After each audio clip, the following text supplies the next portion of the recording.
And so my reasoning was, so I kind of did like a little exploratory kind of year in my first year of undergrad. So I used to be a biology major, and I went on this like PhD like research trip to in Galapagos Islands, and then that research part of it was fun. But then like I got to the actual like documentation and the paperwork, and I was like, I can't do research. So that went out the door. And then I knew that I loved science, and then I also really liked interacting with patients.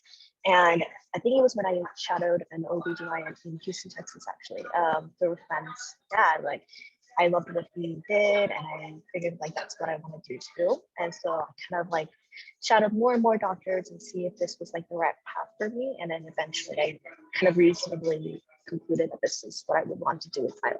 So.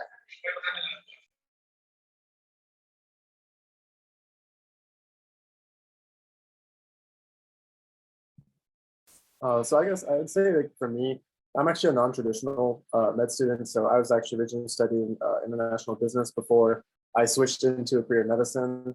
For me, I kind of just felt like I wanted to do something I felt meaningful with my life. I didn't really know what that was at the time. And actually, I kind of did have an aha moment. Actually, a family member actually was diagnosed with leukemia. And that was when I kind of realized like, oh, medicine's a field maybe I want to be a part of. I want to be able to help people going through times like this. So that kind of opened my eyes up to the whole possibility and kind of restarted my path to be a pre-med student. So.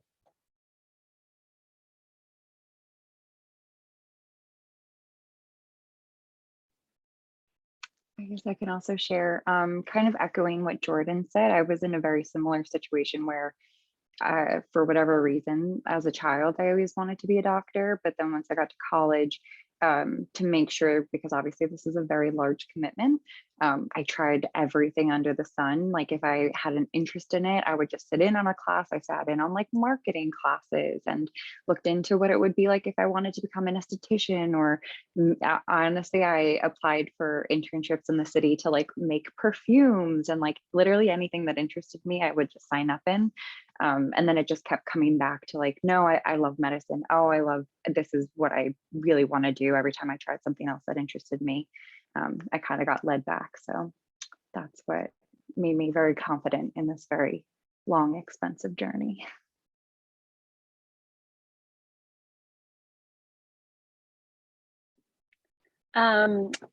So basically what Jordan and Paris are saying as well, it was something that I'd kind of always known that I wanted to do, but I definitely looked at maybe like PT or PA. And so I knew I wanted to go in towards sort of the health field, but I wasn't sure specifically what route until I just was going through undergrad, taking the classes. And I was like, I really like it. I enjoy this material and learning, being involved with patient care and volunteering. It was just like, yeah, I'm gonna go for it. Like, why not? We'll see how it turns out, which, be confident. But I used to always tell people too, if you enjoy it when it gets really hard is when you kind of know it's meant for you, because it's gonna get hard. But if you can still persevere, and then also like Jordan was saying, you don't have to have that aha moment as long as you can write about what really made you interested in medicine.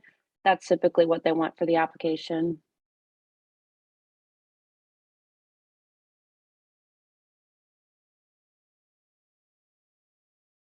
All right, so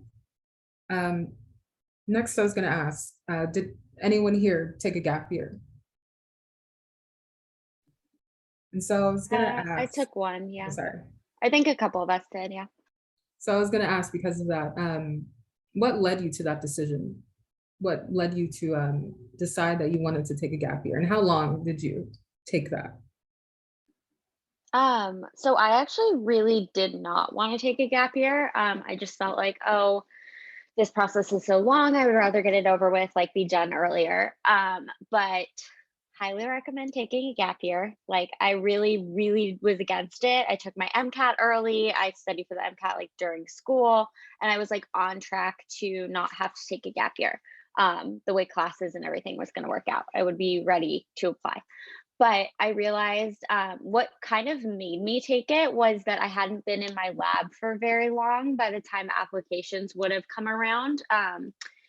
because if you don't take a gap year, you have to apply during your senior year of college. So by the time that came along, I realized I wasn't going to have been in my lab for very long, and I really wanted a strong letter of recommendation from my mentor in my lab. And then, so that kind of was what made the decision for me. I felt like my application wouldn't be strong enough without her recommendation. And then I also ended up doing a senior thesis, which helped, I think. I mean, it was just an extra thing to put on my application. Aside from like what forced me into it, kind of, I'm so happy I did it, because I think going straight in would have just been a lot.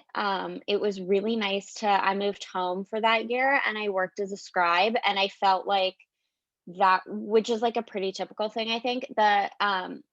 And then I went into med school having some money, like, it's still very expensive. I still rely on my parents a lot. I have loans, whatever, but I at least had like some money saved up from working for a year.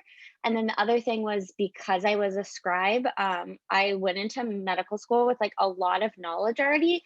And my boss like taught me a lot, which isn't always the case. Sometimes they like don't really pay attention to you, but mine like taught me a lot. So I went into medical school with a lot of knowledge already, and a lot of experience doing notes, which is a big part of medical school, like learning to write patient notes and speaking to patients. Like all of that I had done already.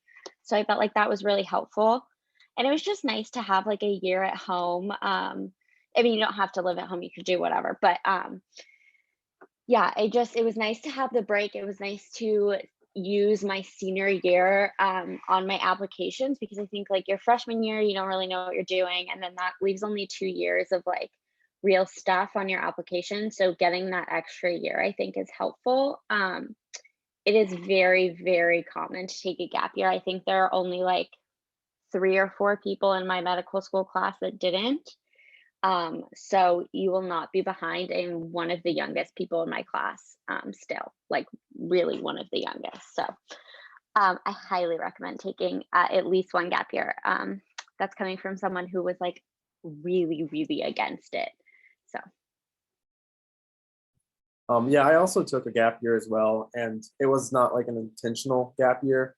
It actually happened mostly to my own fault. I didn't expect to have to study for the MCAT as long as I did. So when my date came around to take the MCAT, I realized I was like, I'm gonna need more time to like study for this. I had to be honest with myself. I was like, I don't feel ready to take the MCAT. So I pushed it back, and I pushed it back to the point where I was like, I wouldn't get my scores back basically in time for that cycle. So I kind of had to do a gap year. But kind of going off what Jordan said, definitely was very, very beneficial. I would definitely recommend it, for anyone who wants to have one. You should definitely do it. I mean, medical school is definitely going to challenge you a lot. It's going to be very, stressful, and being able to just take time to mentally prepare yourself for medical school is such a nice thing to have. So for me, I think what I did during my gap year was I worked as an academic tutor. So that was something I did a lot as a pre-med. I was able to continue that through my gap year, and I also worked a little bit on the side, like with Instacart. So I was able to save up like a little bit of money as well. But it was really nice, gave me more time to just kind of prepare for medical school, practice for interviews and stuff without being stressed with like, senior classes and stuff. So there's definitely a lot of benefits to gap year. I was also kind of against it too, because I'm like, this journey is already so long. It's another year added to the process. But, at the end of the day, you're going to become a doctor. At the end of the day, you're going to achieve what you want to. So you might as well do it in a way where you feel happy and more relaxed, I guess, doing it, if that makes sense. So I definitely would recommend, if you're thinking about doing a gap year, there's nothing wrong with doing it. I would encourage it, honestly. I couldn't agree more with both of you guys in that I loved my gap years. I took 2, and I took 2 intentional gap years. When I was going through college, I was like, I have no intention of going straight to medical school. I've known since I was like 5 I wanted to be a doctor, so I know it's always going to be there. But I know that there are certain things you either can or can't do while you're young, whatever. But when I was in college, I really made the most of every single college experience. So like I took the maximum amount of credits. Like I said, I went to college in New York City. So I went to all of the plays, and I graduated with like 3 different minors and did all of the research, and I was a nanny and basically did everything I could put, like I had time for. And I really, really loved it. So I kind of wanted a year or two to have no responsibilities. And the application in itself is pretty much a part-time job. The writing secondary essays, all of that stuff, it takes an incredible amount of time. So I knew that taking just one gap year, that would really mean you'd have like 6 months off. But I was like, no, I want at least a year to do whatever I want. So I like went to Australia and I traveled and I worked as a scribe as well, Jordan. And I couldn't agree more. It's a phenomenal experience. You learn so much, obviously depending on like what company you work for and things like that. But I was very intentional about my gap years. I absolutely recommend them. Also because something that like sounds very silly, but is so true in retrospect, is that you really learn how to become like a human being. Like when you're just a student for your entire life, and now all of a sudden I was living in an apartment in Brooklyn with 4 people in a 2-bedroom apartment, and I had to pay for rent and I had to pay for this and that and that. And like you learn how to budget even better than you did in college, and you learn what it's like to have to commute an hour on the train each way, and what it's like to have to make your own doctor's appointments if you're not already doing that, and little things like that that you don't learn when you're a full-time student your whole life. So there's a lot of like maturing, and I don't know about you guys, but I know pretty universally that year after college is very interesting, because you're 22 and you think you're like, you got everything figured out, or maybe you don't. But I don't know what happens that year after college, but something special happens to you, whether the world breaks you down or something. Everyone I know had a mental breakdown that year after college, but then was built up 2 times as strong. So not to scare you, but just to say like, it's a great experience, and getting to do that without the pressure of like having to start medical school, because we'll probably tell you there's definitely time to have a life and do really fun things in medical school, but it's different than when you literally have nothing, like you have no exams to study for, you have nothing to, you're not being graded in any way, you just kind of get to live your life. So I really loved my gap years. I highly recommend them.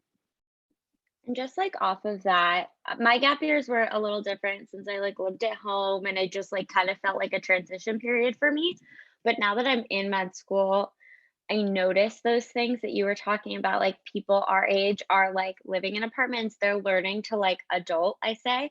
And I don't really feel like I know how. Like you go back into medical school and you're kind of like you are in graduate school, not college, but it feels like you don't really have to participate in the real world because you're still in school a little bit. I don't know if anyone else feels that way, but I feel like, okay, like I'm still financially dependent on my parents because I'm in school. Like I still go to classes. I don't have a normal job. Like it just, my life is very different from my friends that like went into the working force. And so I feel like I didn't really experience that for my 1 year gap year. Like I did a little bit because I was working and whatever, but like I said, I did live at home because it was more of a transition period, I felt like. But if you can get more real life experience, that's something that I felt like I didn't really get, that I kind of wish I had. So yeah, live in an apartment in Brooklyn, do like real people things, pay rent, I don't know, or save money, that's good too. But you know, just like learn how to adult before med school a little bit. I feel like I did a little bit, but I kind of wish I had a little more, if that makes sense. I still feel like a child.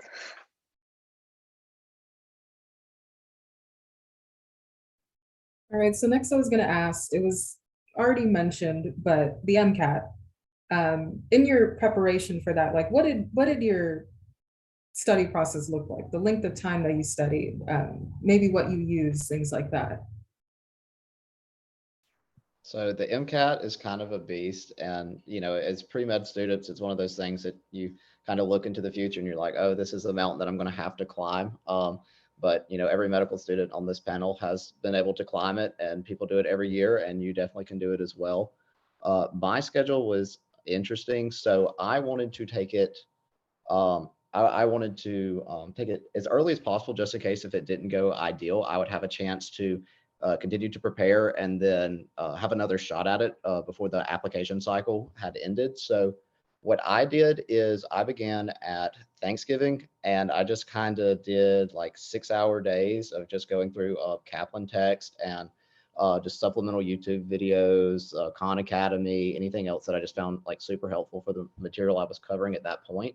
And I just did really long days for 6 weeks and then took it mid-January, and it went well enough for me to make it in. So, you know, there's so many different approaches. There's never a right or wrong way to approach the MCAT, and taking it more than once is also like almost the norm. Just make sure you play to your strengths. Like I majored in biology, so like that was something I didn't have to allocate a ton of time to. I did not know anything about psychology, so play to the strengths that you've acquired during undergrad, and just figure out what study method, what course and plan for studying for the exam works best for you, and you can definitely succeed no matter what your specific approach would be. So I actually kind of want to piggy off of what Brandon was saying. I also took it in January for the thought of like, if I need to take it again, I have the ample time. And as dumb as it's going to say, like Will was kind of talking about earlier, if you don't feel ready to take it, don't take it. Definitely push it back. Because part of me was like, oh, I want to take it so I can retake it. But when I did take it in January, I was like, yeah, I wish I had more time to study. I feel like this is not indicative of where I really am. But I also started prepping in Thanksgiving, and I took a practice baseline test with no studying.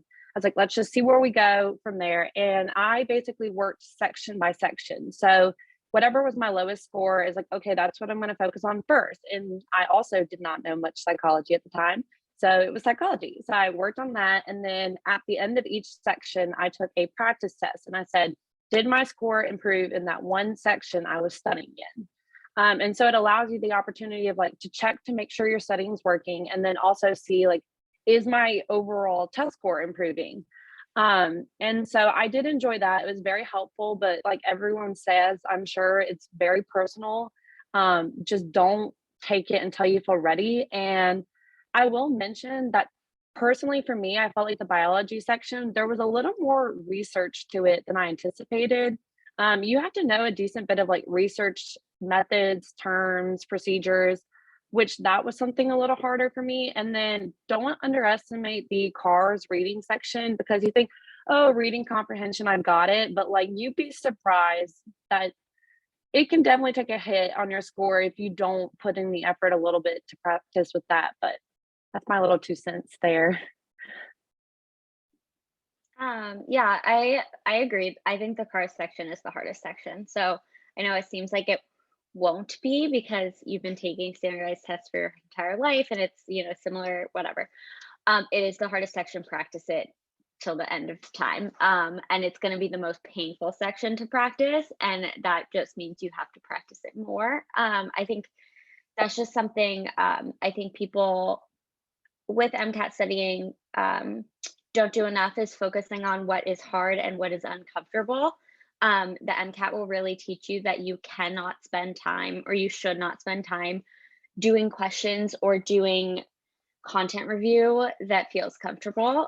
Even though it's nice to get questions right, you should be doing questions in the sections that you are bad at. It's the only way it'll get better. And I think that can be kind of hard for people because it doesn't feel good. But going back to what I did, so because I didn't want to take a gap year, I started studying in October of my junior year. And I took it in January of my junior year.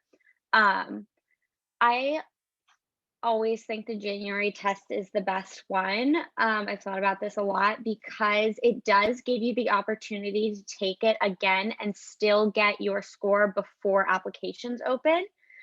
Because you can take the MCAT and get your score back after applications, after you've submitted your application. Like, you can submit it without a score. I just don't think that's like the best, because then you don't know what you're applying with. And you want to make your school list based on your scores and your stats. I do think it's very different than like the SAT, for example, where like everyone I know took the SAT like 2 or 3 times. Like, it just, you kind of just took it a bunch of times and saw what happened. You can absolutely take the MCAT more than once. If you need to, go for it. It is not going to hurt you. I just like caution against the mindset of like, oh, I'll take it and then I'll take it again. Because first of all, it is painful. You do not want to take it twice. Trust me, once is enough.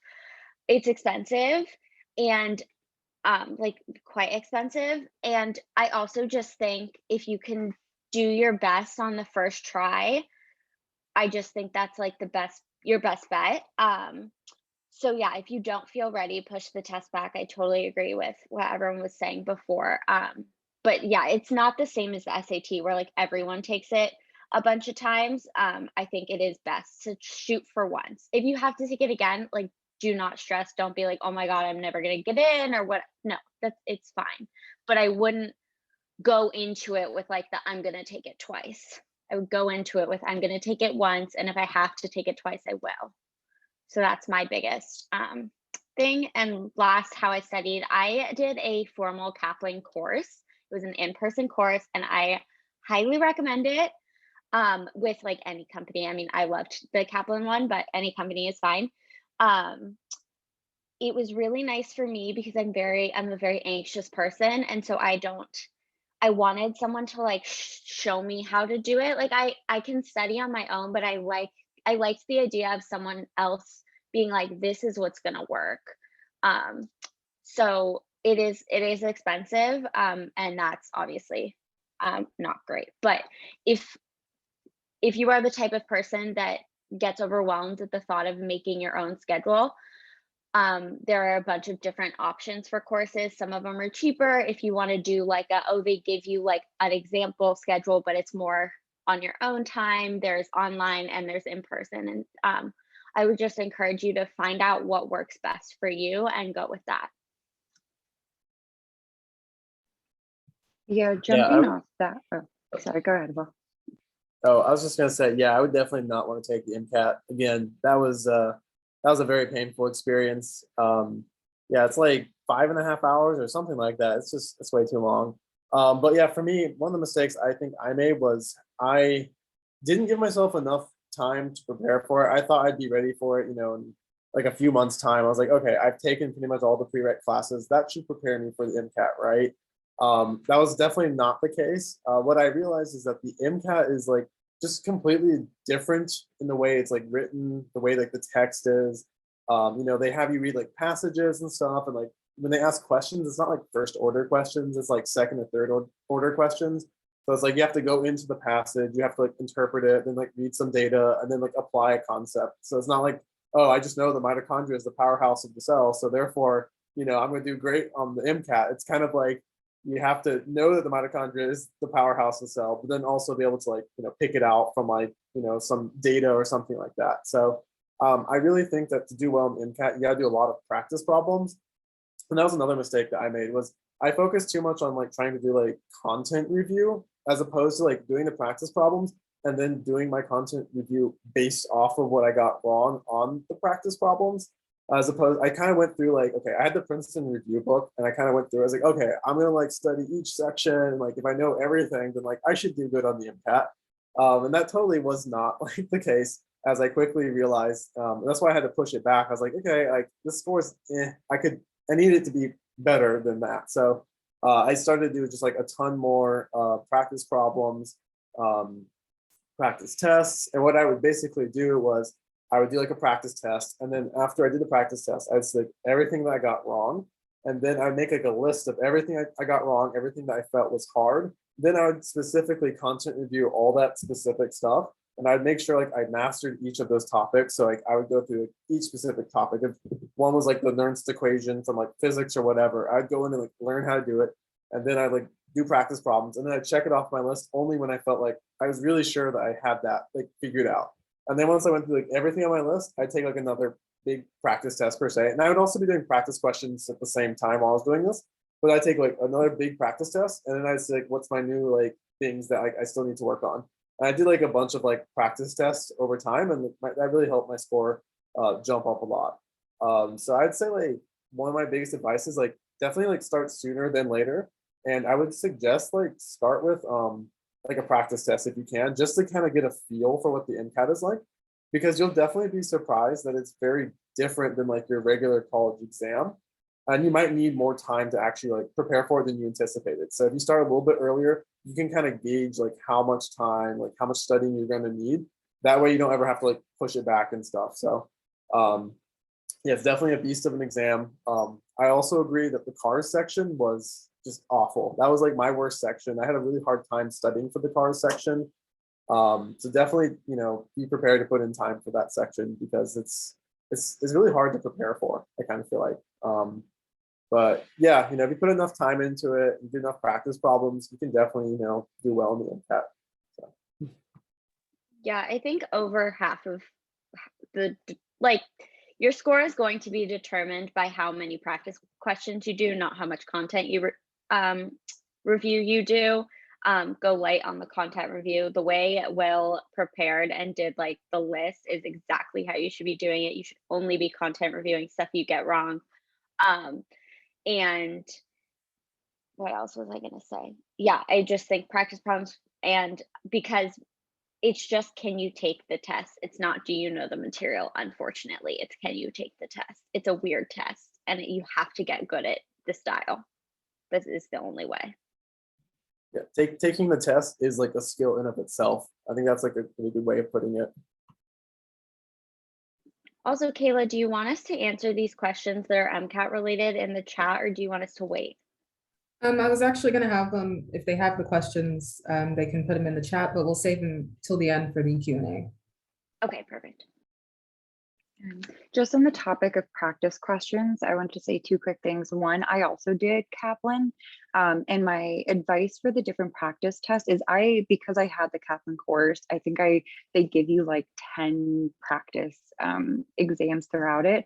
I recommend mixing up where you're getting the practice test from. I found Kaplan test in like, I don't know why I still remember this, but the way that they ask about amino acids is very different than how the actual exam asks about it. And I found that out because the what's it called? The exam themselves, I think they provide 2 practice tests a year, if I'm not mistaken. Did they increase that? Maybe for however many they do, make sure you do all of those and maybe save them for last because they're going to give you the most like accurate score, I would say. So make sure that you get practice exams from different areas. And 2 things that I did not know existed until medical school were UWorld and Sketchy. UWorld, I don't know if anyone else knew of that And before medical Anki school. too, apparently they're using for the MCAT. I was always an Ankier, I'll admit. Oh, but see, I didn't know any of that until med school. If Sketchy exists, I swear, Sketchy is the reason I know like 90% of the stuff I've learned or can remember 90% of the stuff I've learned. If you're not familiar, it like shows it to you in pictures so you can categorize things really well. If you're struggling with biochem, memorizing the pathways, Sketchy Medical, look it up, it's worth every penny. And then UWorld just has a bajillion practice questions. So those 2 resources, if I could go back, I would definitely use those.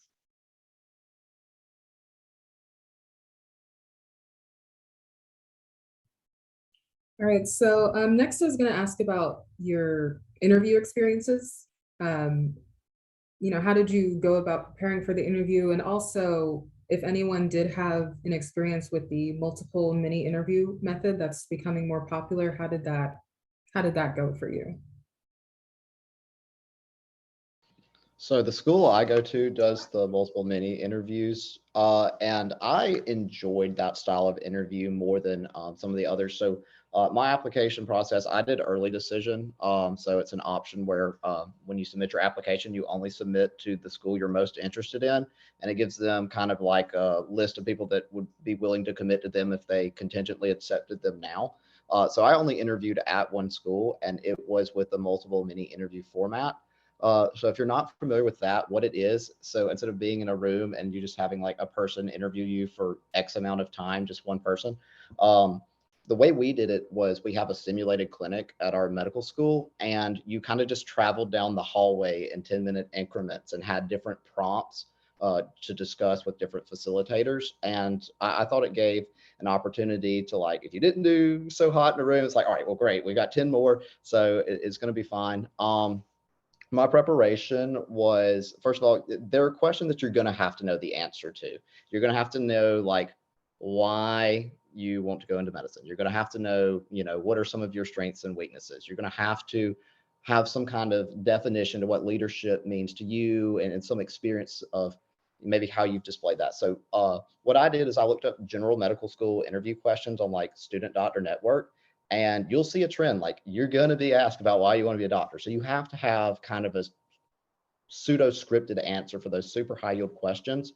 And then if your school, like my undergrad school did, like, facilitation for practice interviews, like our school even gave us, like, multiple mini interviews, and it was super helpful. So I would say find high yield questions and kind of devise an answer for that and just get ready for it. Find questions that you're not super comfortable answering, like, what are your weaknesses? Nobody ever likes to answer that. What are your strengths? Talking about yourself in that capacity was really challenging for me. So figure that information out for yourself. And then other than that, find opportunities to practice interview, because medical school interviews are super important, and they kind of get a little nerve wracking, but practice makes perfect. So definitely take opportunities. Don't go in there blind. Don't be like, oh, I'm super confident in interviewing, and you might be, but, like, don't forsake your interview for sure. So I had the MMI interview, multiple mini interviews. So how my school did it was they set up like 6 rooms, and each room had a different facilitator and a different scenario outside the room. So you would stand, you get a minute to read the scenario, and then they'll tell you to go in, and then you kind of rotate around the room after each scenario. You're given like 5 minutes in each room. And for me, I never answered the question why medicine, because I feel like the essays sort of covered that, like my personal statement covered that, my secondary essays cover that for me, for my school. But I know, like, all the other medical schools always ask like the basic medical school questions. But yeah, I definitely found that a lot more enjoyable than like the traditional interview style that a lot of medical schools do, because it just gets you like out of your head, and you're thinking more of like the scenario itself and how you would actually handle that, rather than like you coming up with the answer of what you think that your interviewer would like, if that makes sense.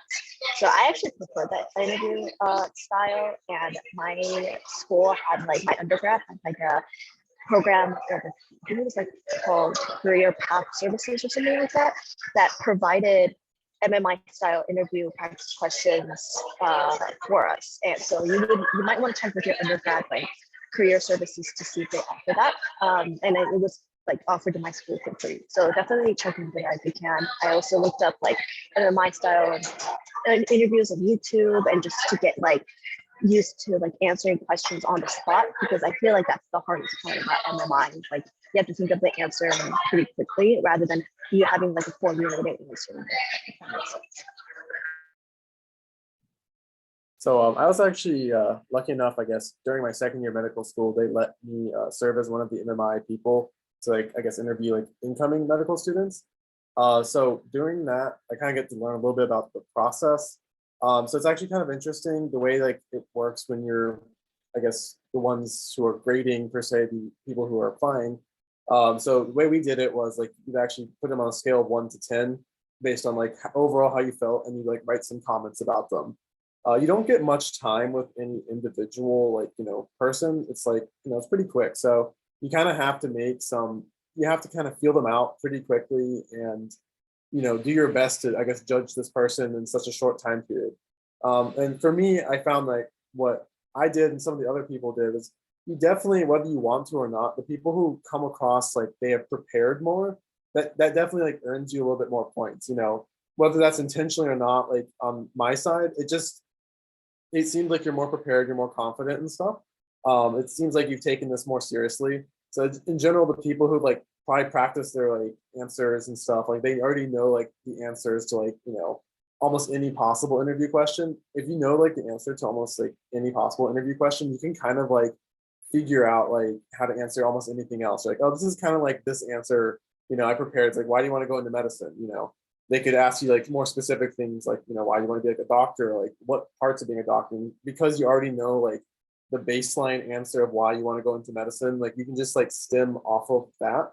So basically, if you practice like all possible questions that you can like, be asked, any like, I guess like additional questions, it's a lot easier. So I would definitely go ahead. And what I did was I made a sheet of like every possible question I could think of, from the big ones, like why you choose medicine, to like very specific things like, what would you do in this like situation or whatever. And I just wrote down like all my answers, how I would ideally want to answer it.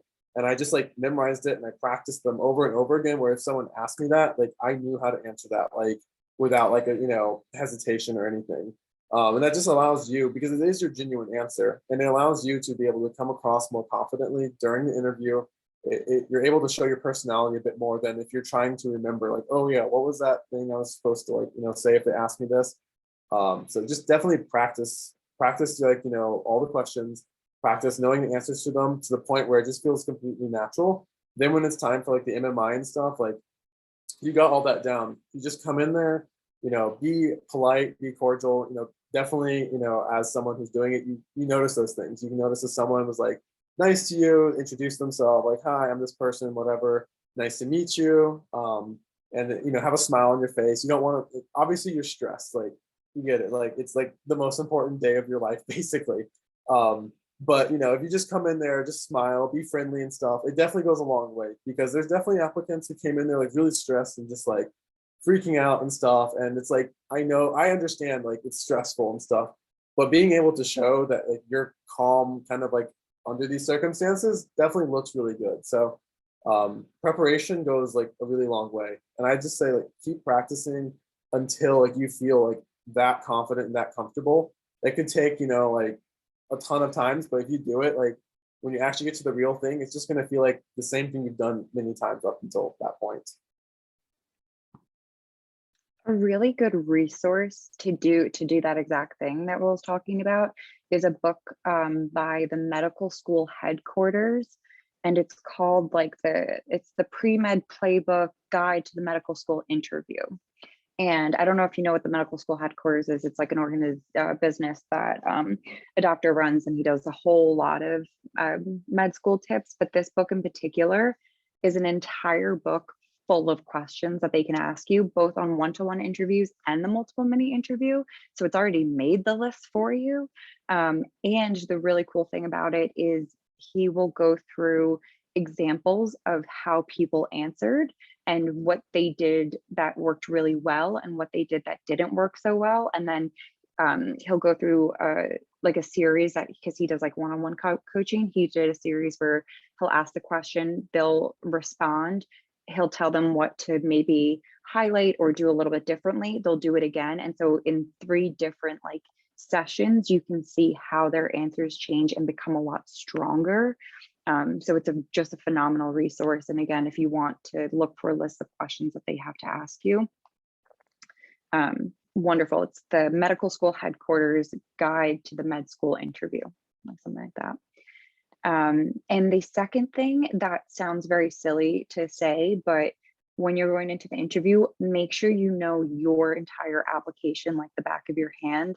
I've known people who have, because you write about 15 different experiences and you write about your entire childhood leading up until this point, and then like all of that is fair game. And what a lot of my interviewers did I did both the multiple mini and the one-on-one, and on one-on-ones, that's a really excellent time that interviewers use to ask more questions, or they're like, oh, I'm really interested by this, tell me more about it, or oh, remind me, how long were you at this research lab for?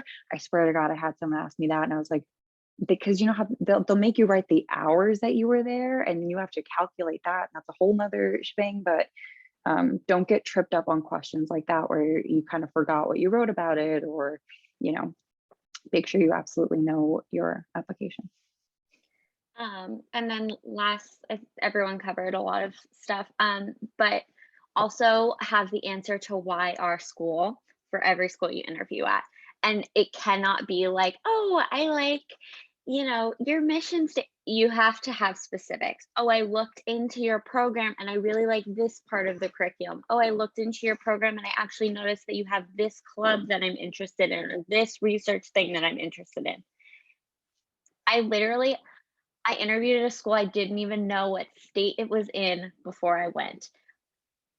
But I had a why this school. You learn, you just research it. I just had to figure it out. I had to Google what state it was in. But then I did, and I knew.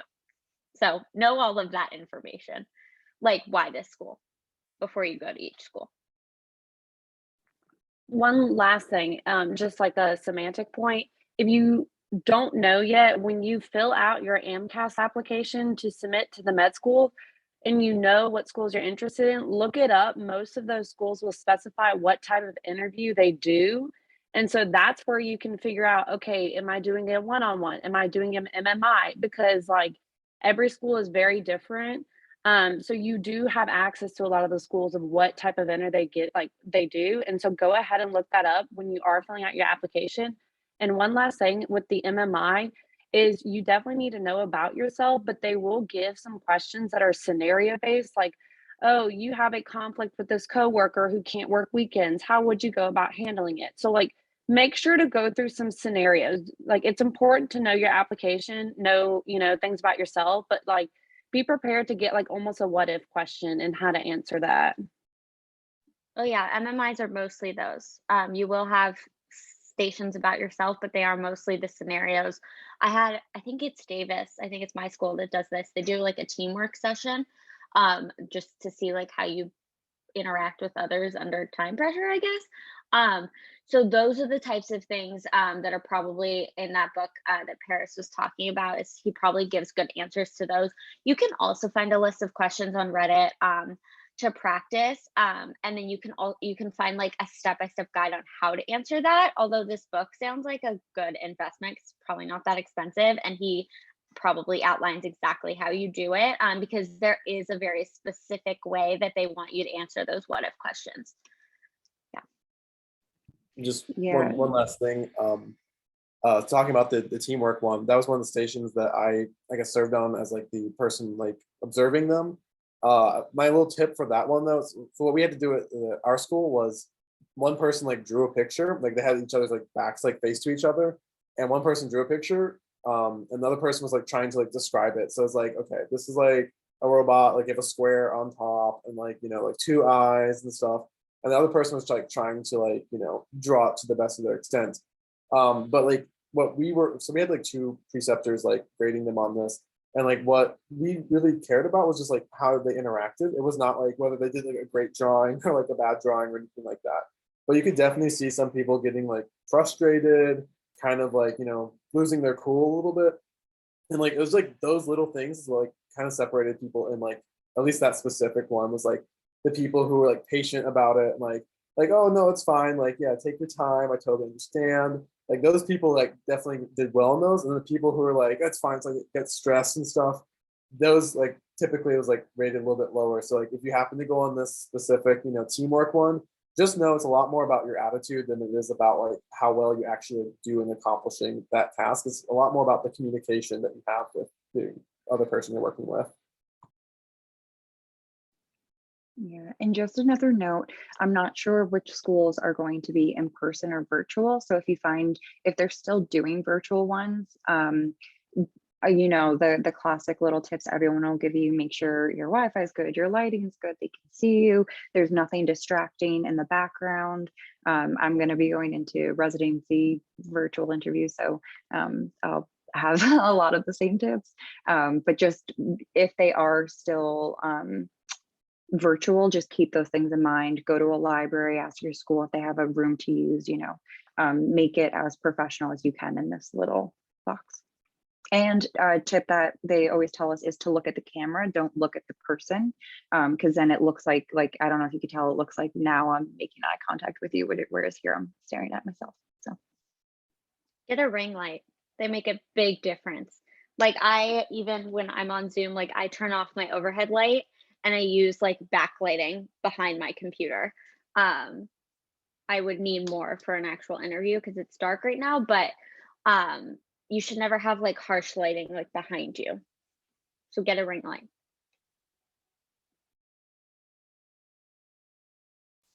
All right, so going into what schools that you chose to apply to, I want to ask, what factors were most important to you when, making your list of schools, things like location or DO versus MD or, pass fail? I feel very strongly on the fact that you need to apply to schools that you will actually live in. Like, if you cannot pick, like, I hate the cold, I can't do it. I did not apply to the middle of the country because I don't want to be in the middle of the country. So don't. Like, if you're like, oh my God, I would be miserable in Minnesota, don't apply to Minnesota. Like, don't apply if you can't actually picture yourself living there. That's not to say you're going to only apply to places that are your dream place to live. Like, I wish I was living in Southern California. I'm not, I'm in Northern California, but it's not Minnesota. So, and for me, that for me, that was important. Other people don't feel that way. I have a friend that's in the middle of the country and she's from San Diego and she's living her best life. That's fine. But know yourself, because it is, sorry. I don't know if you can hear that, but it is 4 years that you are going to have to live somewhere, and don't discount that. I think people get wrapped up in the which school is the best, which school am I going to get into, and that's all important or whatever, but you have to be happy. So be happy where you are. That is my biggest advice for applying to school. My other advice is, I like to say, and other people might have different thoughts on this, but I like to say apply to a fourth of the schools that are maybe a little bit more of a reach. Like, maybe their stats are just a little bit higher than yours, or they're right at your stats. Apply to a fourth of the schools where your stats are significantly above theirs, and then apply to 50% where you feel like, I have a pretty good shot, but I'm not a couple points above, I'm maybe 1 point above their MCAT score. Yeah, so that's how I did it, a fourth, and a half. And I think that's a pretty good rule of thumb. The other thing, this is a weird tip that I feel like people don't really know. There are some schools that are heavily in-state preferenced. I forget, it's a school in one of the Washington schools is like that. They do not accept out of state. And if it is out of state, it's one of these very specific states. Look into that, because you don't want to be applying to schools that just won't take you. And that's a real thing. There are a couple schools like that where they just don't take out of state, and you should know that. But if you live in that state, apply there, because you will have a bigger advantage. The UCs aren't really like that, I don't think, but a lot of the state schools in other states are like that. So just be cognizant of that as well. Yeah, going directly off that, Jordan, there's something called the medical school admission requirements. It's called the MSAR. You can find it online. To get full access is, I believe, like $30, something like that. It's absolutely worth it. It will give you those numbers, because there were so many schools that I wanted to apply to. The short version is most state schools obviously prefer in-state people, and there are a lot of states in general that usually prefer in-state candidates. But use it and see what schools have cutoffs. Some schools, even if they say they don't have a cutoff, but you can see what students they accept. And if all of their students have a range within like this range, like MCAT range from here to here, and you're off that chart, maybe take that into consideration if you're going to apply. That's just a big thing. It's called the MSAR, Medical School Admission Requirements. Gives you all of the information about every single medical school in the country. I believe, I'm not sure if it covers DO schools. It does. I'm not sure. A thing to note about are you applying MD versus DO? The only thing to know is that they're two different applications. So if you are applying to one or the other or both, just keep that in mind when you're organizing A, how much everything is going to cost, and B, and what the requirements for the different applications are. Maybe you'll have to write more essays, just so that you know that ahead of time. The Texas schools also have their own applications, which is why I did not apply to any Texas schools because I didn't want to do any others. And now I'm really happy I didn't. So, you know, keep in mind what state you're going to be learning to practice medicine in, given some of the more recent laws that have gone into place, just because they've been very medical based. Keep in mind what state you are going to be learning to practice medicine in. That's something that wasn't as big of an issue when I applied because there weren't all these crazy laws that were being passed. But now that there are, you might want to be learning to practice medicine in a state that has less restrictive laws on certain things. That's just my 2 cents. So I go to a Texas school. So the biggest thing for me was that I needed to stay in state because our tuition is so much cheaper than a lot of the medical schools out there. So I know for a fact that by law, I think we're like required to pick from like 90% of our admission out of the admission population from Texas. So we only admit 10% of out of state schools. So that really sucks, but I guess that's one of the person for me in Texas. But I only applied to the medical schools in Texas, which means that I have zero experience with what out of like the regular medical school application looks like, because Texas has its own medical school application system called TNDSAS. So if there are any questions about that, I can answer that. But I heard that it's not that much different from the regular medical school application, if I'm correct, except for like the, what do you call it, like the recommendations, the recommendation letter. So, but correct me if I'm wrong, if it's super different.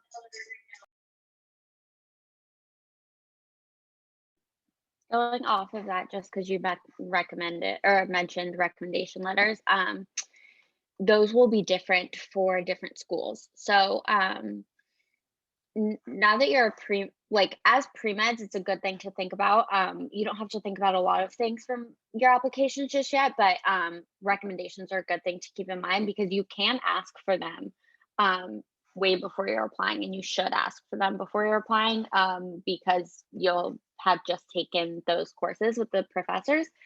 You will need one that is outside of anything science, which was very difficult for me to get. So just keep that in mind, that like if there's an English, if you're taking an English class for a requirement, like maybe you want to cozy up to that professor, because you do need an outside one, and it can be a lot of different things, but you're going to need an outside of science professor to write you a letter of rec. And certain schools have different, like some schools will let you send 5 letters, some schools only want 3 letters. So that's like important when you're doing your applications, which is kind of far away probably for a lot of you, but when you're doing your applications, to pay attention to every single school's what they allow and what they want. Sometimes medical schools will be like, we recommend this. If any medical school ever says we recommend, that read as required. Most of the time, you should read that as just required. They don't recommend it, they require it for their students that they're going to admit. You can apply without it, but they're going to admit the ones that have it. So keep that in mind.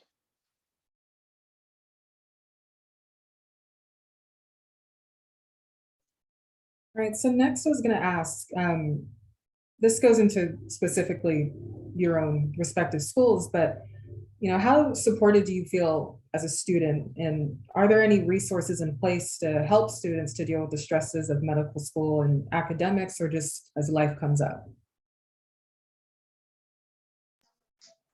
So TCOM is known to have a really big class. So each class has about 250 students, which means that it's kind of almost impossible for the admin to take care of each and every student and be really close with them. And so we have a mentorship program in place where we set bigs and littles, kind of like in a flower sorority. And we have those mentors sort of mentee the first years that are coming in. And so I feel like that's been the most beneficial for me, because not only do you start making connections really early with the upperclassmen, but it's just more tailored and more personal advice rather than just very generalized, oh, get more sleep, like eat healthy, that kind of stuff. So I found that to be a lot more helpful that my school offers, and I think a lot of other medical schools also offer.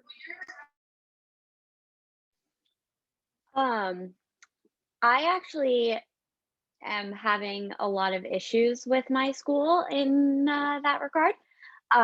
So just to be like super real with you, I am not super happy at my school. It's a great school, but just I think right now they are having they're going through a lot of changes, and it is pretty rough on my class. And also my class started we started in August of 2020, so we did all of medical school during the pandemic, and it was not great. um, I think a lot of schools have a lot of things in place to help with that. We have academic coaches, and I'm not sure how many other schools have that, but it is the greatest thing in the entire world. Each academic coach has like 8 or so students that are specifically assigned to them. They never grade you, so you can kind of say whatever you can come to them with anything. They give you advice. It's amazing. So that, if other schools have academic coaches that have a small group of students that they're assigned to and to be their support for all 4 years, I highly recommend that. If you find out that school has that, that's amazing. I've been thinking about how to talk to people about how to avoid what I'm going through at my school right now. It's hard because I don't think I could have seen this coming. One thing is that my school just went through a curriculum change.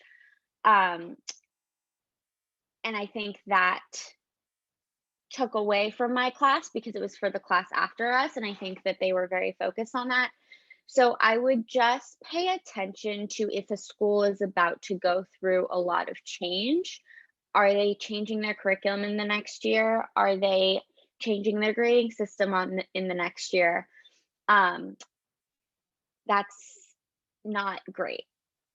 It's okay, if it's the right school for you, it's fine, and it will be fine, and I will be fine. But it's difficult when schools are going through big changes, I think. And that's what I've been going through with my school for 2 years now. And it's just been not the greatest experience. They are now changing our grading system, and they changed the curriculum, and they changed our online thing, and it's just been really stressful. So I don't want to scare anyone because it could happen at any school and it's fine. It really is going to be fine.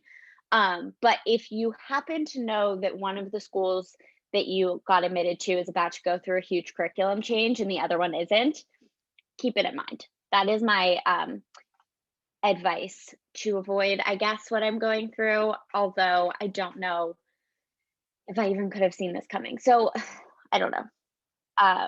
Just keep in mind maybe the consistency of the school. Have they been super consistent? Are they keeping their curriculum? Are they keeping their grading system? And those are questions you can ask. Are you planning on going through curriculum changes in the next 4 years? Are you planning on changing grading systems in the next 4 years? Are these conversations happening behind closed doors and they might come out soon? I don't know.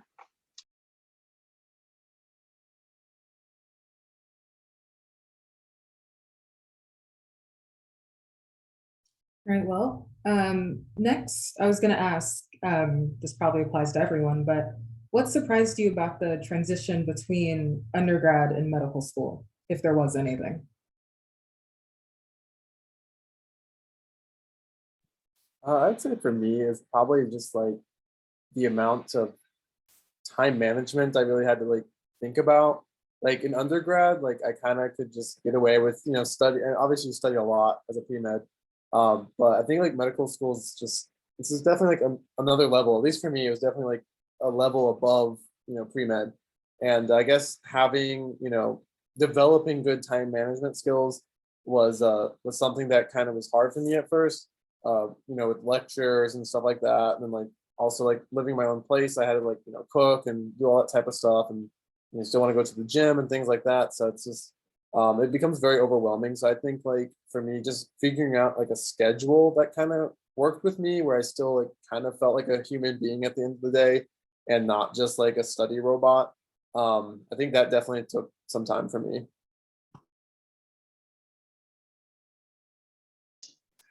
I'm sure that you are all familiar with the phrase drinking from a fire hydrant. I would like to tweak that saying and say that if you're actually drinking from a fire hydrant, it implies that you're actually like intaking information. My transition from undergrad to medical school was like getting attacked by a fire hydrant. So I did not process a lot of that information very well for the first couple of months in medical school. And so like working out, eating healthy meals was just like out of the question for the first couple of months. And I think that was like the hardest part for me, because I had all these like great plans of like working out 3 times a week and just being on my best lifestyle, living alone. And yeah, that didn't happen. But I think a couple months in, I realized that that extra hour of studying is not going to like drastically change my grade. Like you're just going to get the grade that you were already set to get beforehand. So just take that extra hour to just like go and take a walk in the park, go through your workout. I feel like that's what was the most important thing to come to terms with. I was like, I have to be like studying like all the time, 24/7. I can't, nobody can do that, and you gotta have enough fuel to go and do the things that you need to do. And I think that was the hardest thing for me to come to terms with in that transition. And that applies to you guys right now. Pre-med is so stressful and you feel like you have to do everything all the time. I promise you, if you're burnt out, if you are tired, if you are not sleeping, if you're not eating, if you're not whatever, the studying is not going to help. It's just not. Get your sleep, go work out if that makes you happy, see your friends, call your parents. That applies so much. And I know you hear it and it sounds like, well, you don't know, I have to be studying, I have to do this and that. I promise you, 1 hour is not going to change your grade if you're already exhausted and burnt out. Also, please never pull an all-nighter. Your brain processes memory while you sleep. And if you don't sleep, you won't retain the information that you study. Please never pull an all-nighter. That is just like my advice coming from like a med student. Now that you're an undergrad, like don't think that's a good idea. It's not good for you. It's not going to help you remember anything. So take what she said to heart right now, because it's going to be so much more important that you build these skills now versus trying to build them when you're in med school. Same with the time management. I think one of the biggest things about med school is just how self-sufficient you have to be. There are very few like assignments in middle school. You have to do like weekly quizzes sometimes for certain classes, but like for me, like there's very few times where someone's going to be like, you have to do this one thing. So you have to be doing things on your own, and you have to be creating your own schedules and sitting on your own. And so build those skills now. Know how you study best. Build your study skills now, because you don't want to be building them for the first time in med school. And then my other thing that I think this was the most surprising thing was how isolated I felt in the beginning of med school.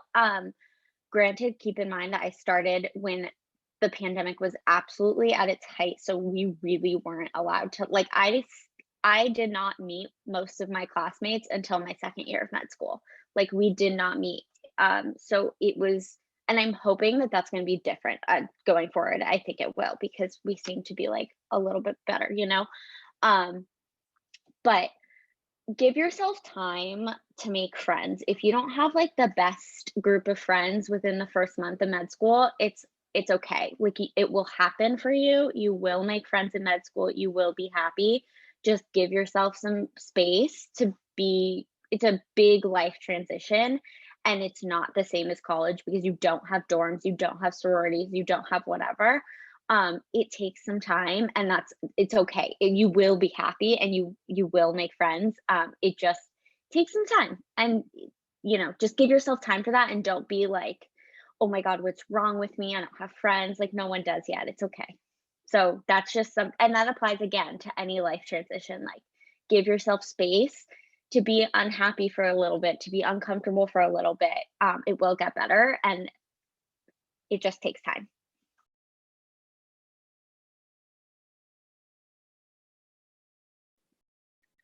I'm gonna be honest. I have been surprised in some good ways because I know like med school is obviously hard, and like everyone's been saying, you're gonna have those moments where you're just like at a real low. But like I think everyone knows themselves best, and they know their strengths and their weaknesses. And personally, like, and even in high school, I was very much like academics were first for me. So the transition between studying was not as drastic as I would say with some other people I know from college to med school. And it obviously does vary on like where you go to college and where you go to med school as well. But like I've had a little bit more free time in some ways to be with my friends and to go and do fun stuff. And there are moments where I have to tell my friends, like, look, no, I'm sorry, you can't see me this week. Like, I'm busy. But I have like really made the effort, and I have noticed I've gotten to do a lot more stuff lately than I used to at some points in undergrad. And also with that, like, oh, I lost my train of thought. Give me 1 second. Oh shoot. Come back to me. I lost my train of thought. I agree with you though. I actually think people talk like med school is the hardest thing in the entire world and you're gonna die. And you're not. If you make it to med school, it means you can handle it. And I really believe that. And I think I was pleasantly surprised too by like, okay, this is hard, but I've done this before. I went to Berkeley for undergrad, and they're notorious for grade deflation and just sucking your soul. So for me at med school, I was kind of like, oh, this isn't so bad. Like, this is kind of nice. The professors like care about you. How different. So yeah, I've had some pleasant surprises, more specifically with the studying that for me, it just ended up being like, I didn't feel like it was that big of a jump from undergrad, but everyone is different. I think Berkeley being Berkeley had a lot to do with that too. I remember what I was going to say real quick. So one thing that I was two things actually. I'm a first year, so I'm kind of right in the middle of it, but I think everyone could agree in the panel that your first year, you have a lot of exams and very rapid, and you kind of learn to become a pretty good, like at being a confident test taker. I know a lot of people get anxious taking tests, and that is very normal. Don't get me wrong, but like you get used to it. You're just kind of like, another test day, like no biggie. So maybe that's like a good little thing to know. It's just that stress goes away gradually with that. And then also with the studying, absolutely, like the sleeping and the studying, absolutely right. Like 1 hour of studying is not going to do you any good if it's going to make you exhausted the next day. I personally can attest to that. So just take that break, go to bed, and live each day by day. And it's a cliche motto, but when you really take that mentality, you learn to not have regrets. And it's very much like, okay, move forward, next day, I've got this. But also something else that I've really kind of transitioned from is I do a lot more virtual classes, not just because of COVID, but with my school, they offer like a recording session where they'll record our lectures and we can watch it afterwards. And I used to be always a person that went to class, and now I'm very much like, no, let me study in my room and watch this lecture. So whatever suits you, and it's going to change in med school a little bit, but whatever works best for you and you're studying, do it. Like, don't listen to other people, take it with a grain of salt, because at the end of the day, like, you do what works best for you, whether that's going in class, being online. Just ignore everybody, because there's going to be a lot of extra noises and you're going to want to drown those people out.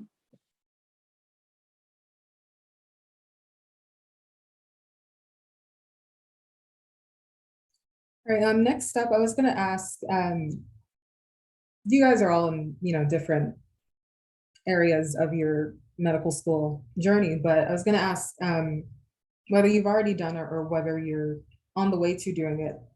how was or is, or how are or were or did you navigate the time leading up to step one? How do you or how did you manage that stress? Well, I literally just took step one. If today's Saturday, right? Okay, I think it was just yesterday, but it already feels like it was forever ago. So I'm happy to tell you what I just did. I will say now that step is pass fail, the world of pressure that is off is incredible. I'm so sorry, Will, that you didn't get to experience how delightful it is to not take it with a score. That being said, you still have to pass, and it is still a lot of information and it's still stressful. So things that I would suggest doing is making a schedule, sticking to the schedule, same as the MCAT. Take tons of practice questions, use those practice questions to gear to what content you're going to review. Don't do the other way around. And make very like schedule your breaks and schedule fun things throughout it, and then schedule something to look forward to afterwards. I studied for about 5 weeks, and especially the last 2 weeks leading up to it was like every day for 10 hours. So it's a lot, but I found that if I scheduled like, okay, this day I absolutely have to take a break because I have to go see the Murder on the Nile came out and I really wanted to see it. So we took the night off and went to the movie theater. It makes it like you can't go on forever, like you just physically can't. So if you schedule your breaks and you schedule that fun time, A, you don't feel so guilty about it, and B, you'll find that you're able to study more productively. It's definitely a quality over quantity situation. There were times I was studying for 3 hours and learning nothing, as opposed to sitting down for an hour and having like a phenomenal hour of like groundbreaking studying. So it's stressful, but A, it's pass fail, and B, once you're in medical school and you're really, studying for all these exams, I constantly remind myself that I was once you guys. Like I was once a pre-med, and even before that, I was once a high school student that all I thought was, wow, I can't wait till I get to college. Wow, I can't wait till I get to med school. Wow, I can't wait till I get to med school. Like just enjoy where you're at and be very like pat yourself on the back for the fact that you made it to as a pre-med. And then once you take the MCAT, you'll pat yourself on the back that you took the MCAT. So celebrating those little things. And with that delightful corny advice, I do really apologize. I have to leave the session early, but it was wonderful talking to you guys. I am going to leave, I'm on Instagram, and I'll leave my email. So feel free to email me whenever. Unfortunately, my school email doesn't always get outside emails, so I'm going to leave my like public email as well. But literally anytime, reach out on Instagram or email if you have any questions. I hope something I said was helpful, and enjoy the rest of your weekend and good luck. You guys are going to be great. So have a wonderful weekend.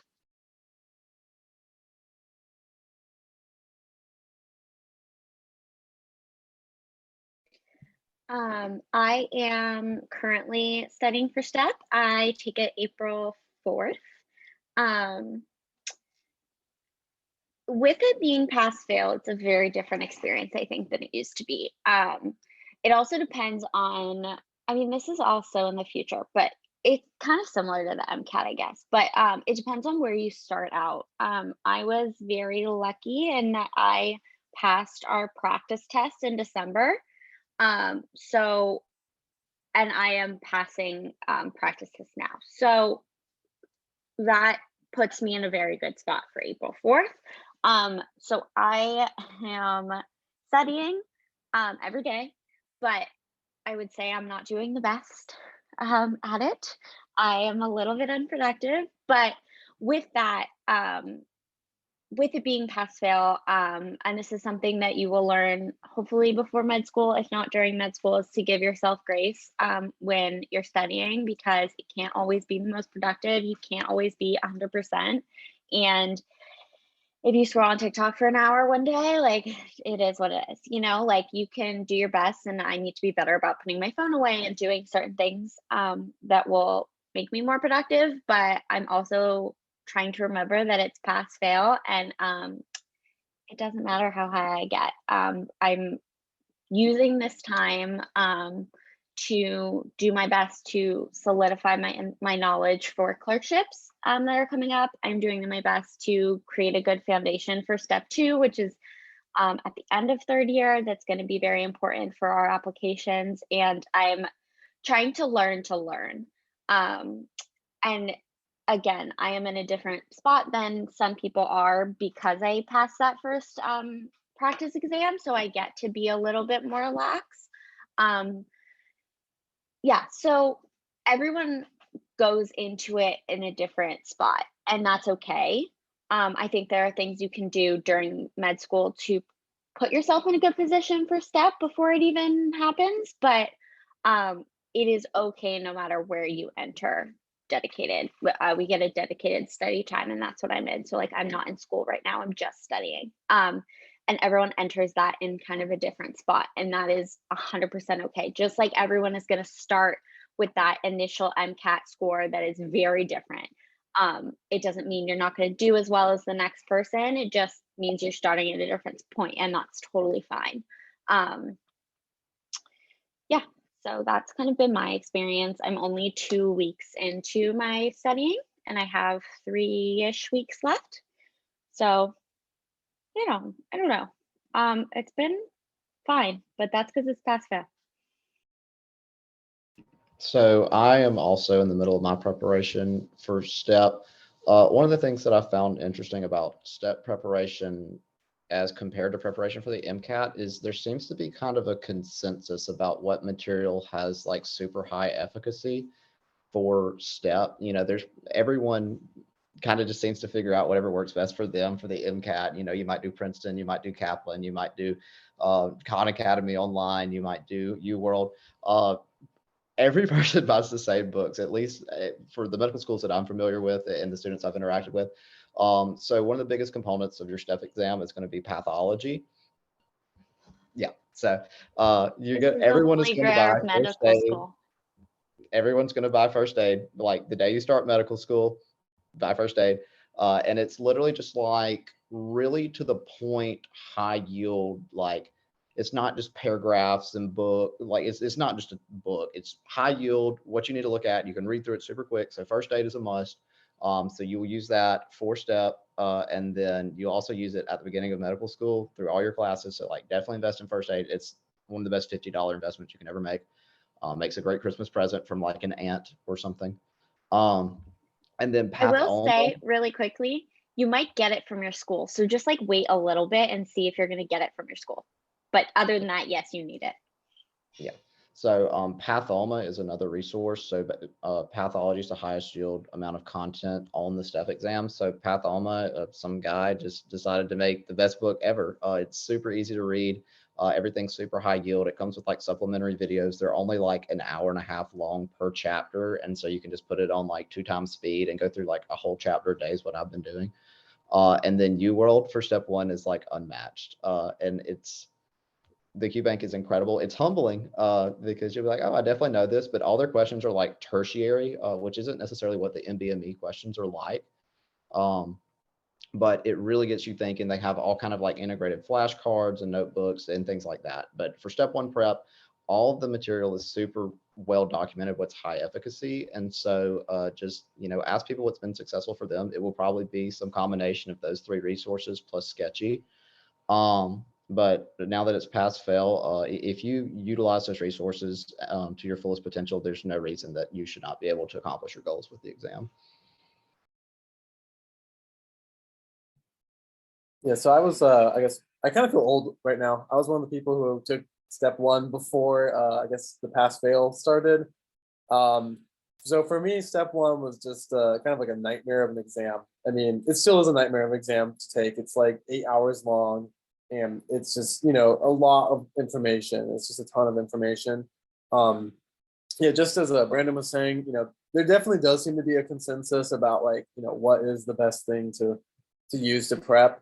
For me, UWorld was like just a go-to. Like UWorld is like super great. And as you said, it was like super humbling as well because I got like those 40%, scores back like so many times. And it just totally like, kind of puts you in your place and makes you realize how much more you have to learn.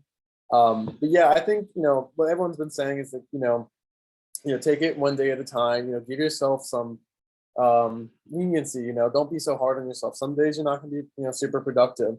I tried to do like these 10-12 hour days multiple times in a row, and I could do it for a few days. And then after a while, I just kind of hit a point where I was just like, my brain's just like mush at this point.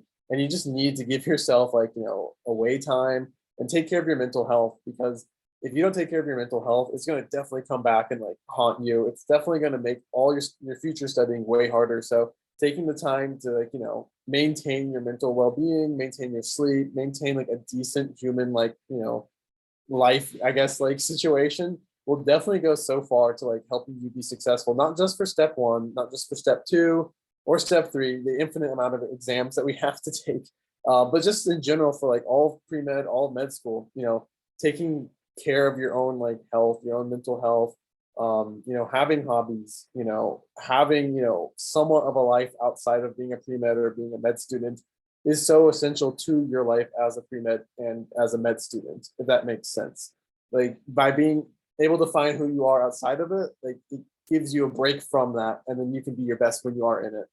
So that's just like one of my big tips. With step one specifically, some advice, I guess, for anyone who hasn't taken it yet, is just do a crap ton of practice problems. Like I tried to like, another thing that I realized is like having too many resources is a bad thing. I'd say like figure out like one or two resources that's like your go-to resource. It's like some just, suit you better than others, but there's no way you're going to have time to do like the 10 different ones. Like Sketchy is great, Pathoma is great, Amboss is great, UWorld is great.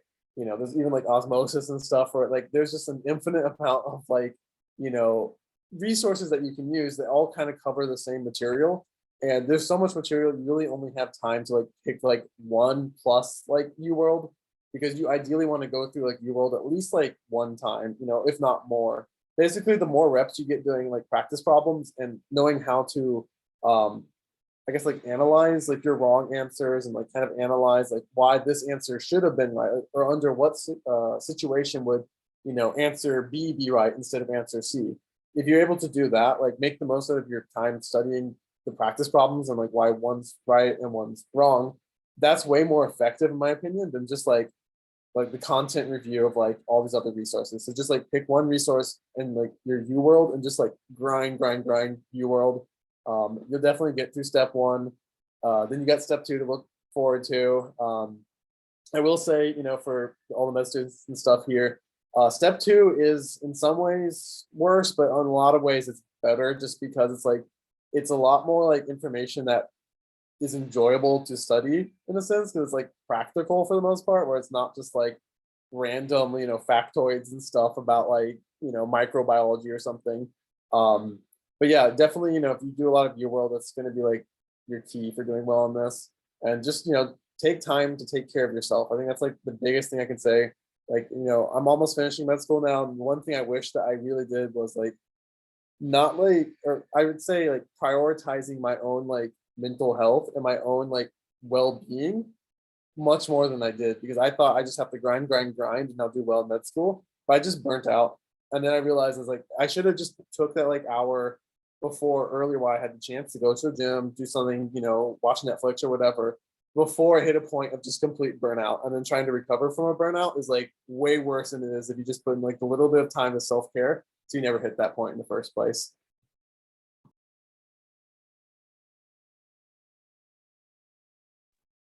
So next I was going to ask, it is also dependent on where you are in your medical school journey, but what does the normal schedule for you look like, and how do you manage a school life balance if you do have one?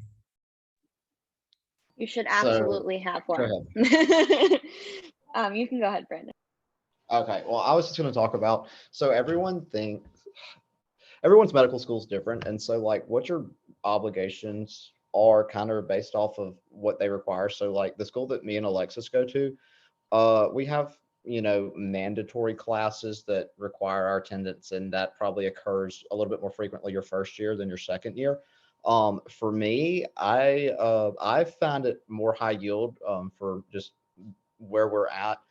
academically at our school for me not to go to class live. I like watching recordings. It keeps you from having to make a commute and deal with finding a parking spot at our like major academic medical center, which is really complicated sometimes.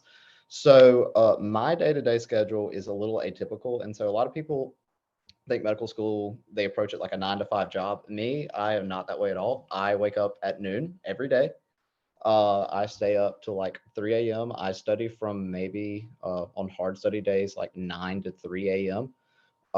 So just I found that I study better at night, and despite how atypical that is, and I know when clerkships begin, I'll have to kind of make a little bit of a transition to my schedule, but it's just the highest efficacy thing that I've found for myself. And so there's just no cookie cutter way to orient your schedule, and so you just have to figure out what yields the best results for you. And you know, sometimes that might be dictated by schools. I know some people probably attend schools that make you show up a little bit more than ours do. But you know, just figure out what works best for you. And it takes some trial and error, because my first week of medical school, I was like, nope, I'm going to get up at 7. I'm going to go to class. I'm going to, you know, put on something besides pajamas. And my grades were terrible. So I was like, no, all right, if it ain't broke, don't fix it. So I kind of reverted back to what I found worked for me. So there's no cookie cutter way to do your daily schedule in medical school, for sure. I also don't go to class. I would say a majority, especially in your second year. First year can be a little bit different. But I also don't go to class. I haven't gone to class in months, except for required. So sometimes we very rarely have like required lectures. Usually it's like a required team-based learning. We had quite a bit of those. And you know, then you have to go to school, and your schedule is kind of dictated around that. And that is, I think, pretty typical of most med schools. All of our lectures are recorded. I also don't watch those. I just don't. I don't need to know what they are saying. And if I do watch them, I watch them 2 times speed or whatever makes sense. I never watched a lecture normal speed. And that is because I use outside resources, and I do better than average on the exams with the outside resources. And you'll come to learn all of this in med school. It's really not important yet. But yeah, so my day, I make my own schedule pretty much. I like to start studying by 10. Sometimes that doesn't happen. And I usually study until 1 in the morning, just because that's what works that's the time frame that works for me. I'm not a morning person, but I work out every day because it makes me happy. I watch Netflix at lunch because I can. And so I do my flashcards every day. If you're familiar with Anki, I usually have about 600 cards a day. I do those every day. I will do content review. Now my schedule now is a little different because of step setting, but before I would do content review. If we were close to an exam, I would do practice questions. But your day is kind of what you make of it, unless you have a bunch of required stuff. But you're really making your own schedule, and you're really doing what you want to do or what you have to do. And that's why I said earlier is you build those skills now, because you're going to be the only one keeping yourself accountable until the exam. And then it's too late if you're not keeping yourself accountable up until then. So just build those study skills now, because you'll be making your own schedule, which is great. I can go to my workout class at noon if I want. If you have a 9 to 5 job, you can't do that, but I can. So, and I don't like waking up early, so I don't. Like, that's great. But it is very much your own schedule, which is nice, but different. Oh, so I just say, like, I think the schedule definitely depends on like what year you are in medical school. As a first year, I felt that was a little bit different than second year, and then both my preclinical years were completely different than third year. Third year is definitely going to just like flip everything on your head, basically. Med school does a great job of like, you know, it's hard, and then like you finally get comfortable with something, and then they're like, okay, let's jump it up again, and like, you know, like second year it's like, oh my god, now I have step to worry about. Okay, I figure out how to study for step. Oh, guess what, you know, time for clinicals. But the good news is once you hit fourth year though, like after you finish ERAS, you know, like applying for residencies and stuff, like you're pretty much chilling. So I mean, like, there's like a light at the end of the tunnel. But you know, I think the schedule definitely depends like what, you know, year you are in. But yeah, there's a lot of flexibility in medical school. Like they kind of just like let you go about it your own way. And I think I would just say it's like, you know, in the beginning, just, you know, experiment with, you know, different things, you know, try late at night, you know, try early morning, try going to class, try to do like, you know, the lectures and stuff. My class was like everyone kind of went in first year, and then like second year, no one went to class anymore. Like everyone just decided like we're just gonna do completely like online 2 times speed, like everything. So that was kind of like the trend, at least at my school. But yeah, definitely experiment, and then like whatever you feel comfortable with, like just do that, because like what matters is like you enjoy it. Like who cares if like half your class is like going to the classes and stuff? If you're getting more out of staying in your dorm or whatever and studying at your own pace, you know, while eating, you know, a pizza or whatever, like whatever whatever you find to work for you, like that's what counts, you know, because this is like, you know, your medical school journey. So just experiment, and then once you find something, you know, just stick with it.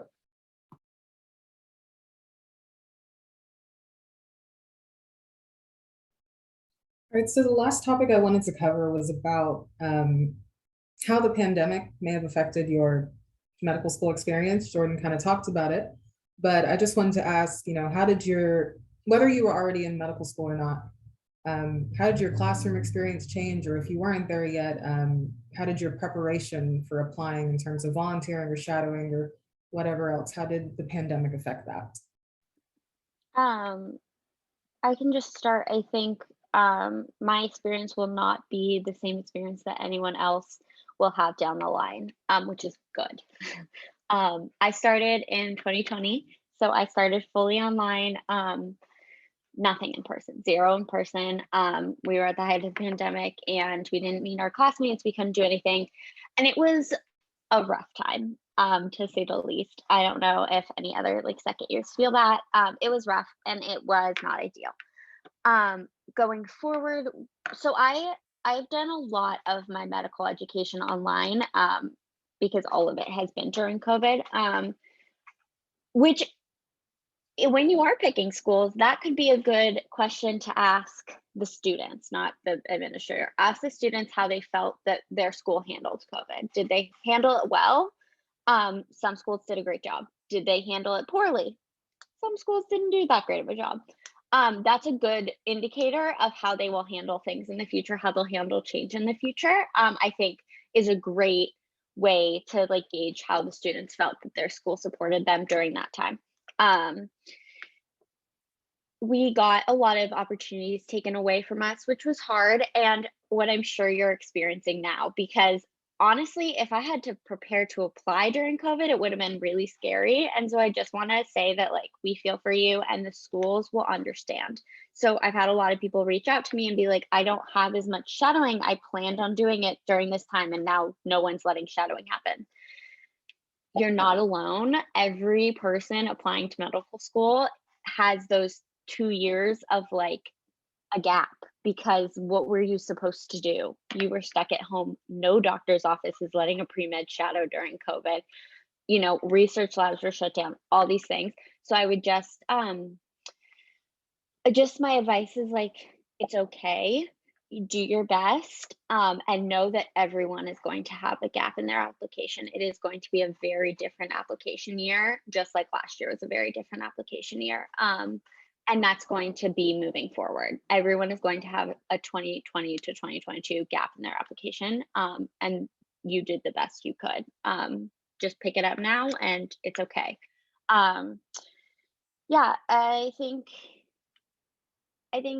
doing my first 2 years of medical school in the pandemic was not ideal, but it happened. And I'm hoping no one else will have to repeat that experience.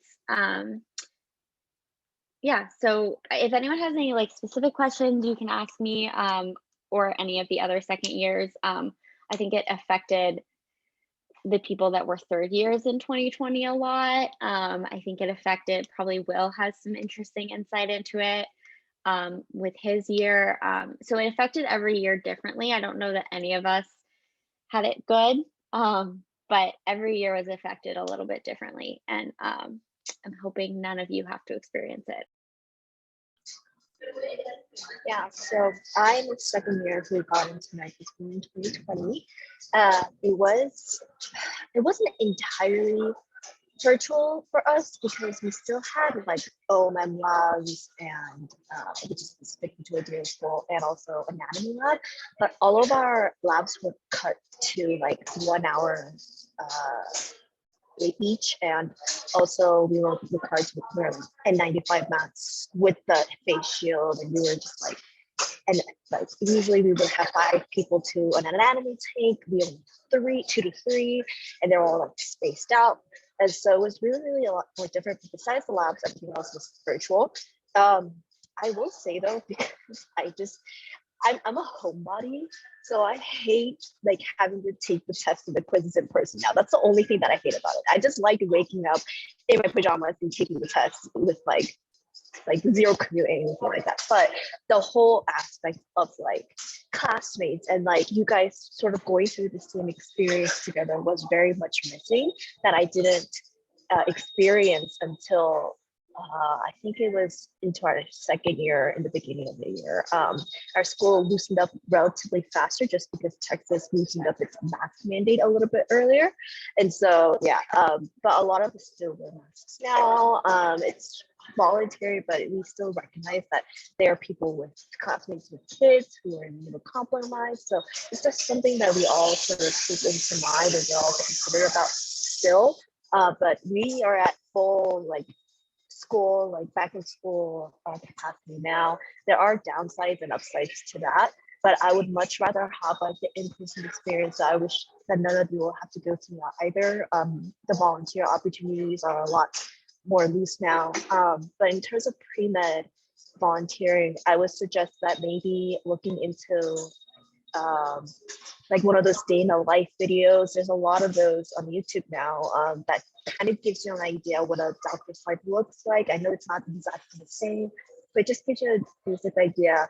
Also for volunteer opportunities, look for things like hotlines, or like I know some of the senior homes, they have volunteer opportunities that are virtual. So like, because the elderly population is much more vulnerable and much lower immune systems, they can only converse with other people virtually. So they have volunteer programs where, pre-meds can volunteer to like just talk to the elderly population who are in those senior homes, who, I mean, quite frankly, they don't have like families visit them because of COVID restrictions. And so they're really lonely. They could use volunteers like you. So that would be my advice, to find like virtual opportunities because those are very much still needed. So I actually probably relate to y'all as the most recent, because I started med school in 2021 at my first year, and I was applying to medical school when COVID was already in full swing.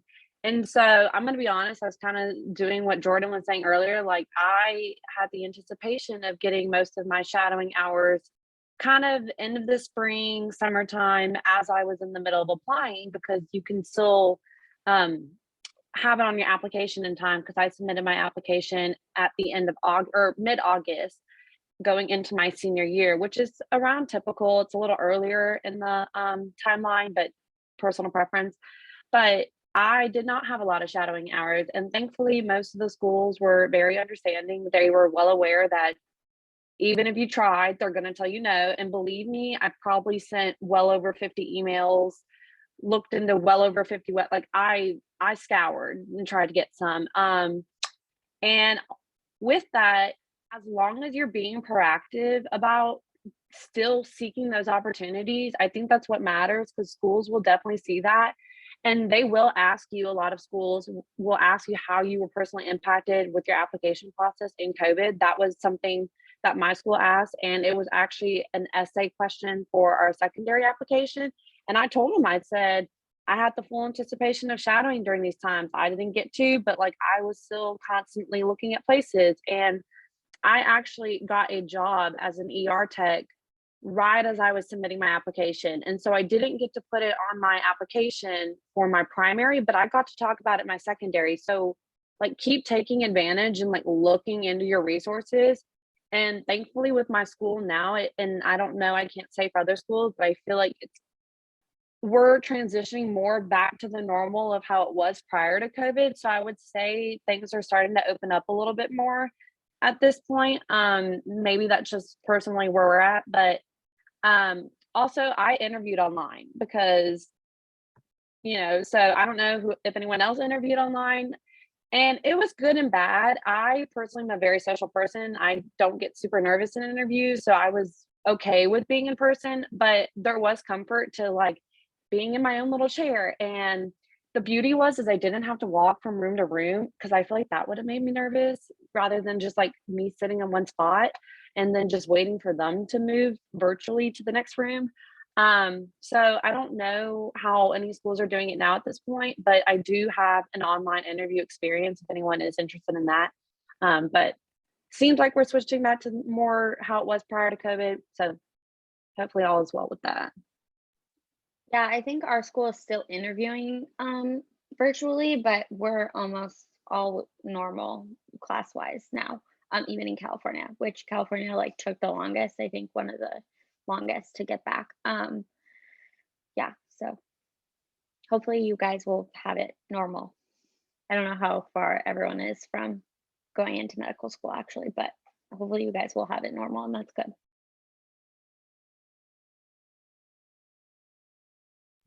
I will quickly say, like, so COVID kind of happened to me during my third year of medical school, during my clerkships and whatnot. And I'd say that's both, it was both a blessing and a curse. It was a blessing in the sense that, I got to see a lot more like high acuity patients during some of my rotations. So, you definitely get to like learn a lot because of COVID. And obviously the curse being that you're very exposed to getting it, even if like, you're following like masks and stuff, depending on what rotation you are, that you're on. I was on emergency medicine rotation. We had several patients come in with like COVID, actually had a few die. Got to do CPR on one who died because of COVID. They're hypoxic, had a cardiac arrest because of it. So, I mean, it's like, it's a good thing because like I would have never saw that if it wasn't for that. So, silver linings, I can't imagine being, a pre-med applying, during COVID. I just can't imagine. It was already hard enough to get like your shadowing and stuff. So, props to all of you all who are, going through the process, while you can't even go shadow and stuff, but that must be really hard. But yeah, COVID is definitely something that, is here. And, during the Delta variant, it was definitely pretty bad. But, who knows if another variant's going to come around, when you all are during your clerkships and whatnot. So, as scary as it is being in there, at least know it's like you're going to be seeing like some of the sickest patients that you might ever see. And it is a good learning opportunity. Also, I would, based on what Alexis was saying, but I would bet that at least 90% of the schools you apply to will have a "how did COVID impact you" question. So get ready for that one, which is good because you can explain things. But I would bet at least 90% of schools will have that question, or will ask you that question on interview, or both.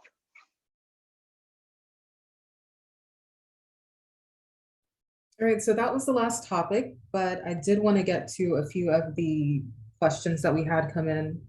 One person was asking, it went back to the MCAT. They were saying, do you think that there is too early of a point to start studying for it?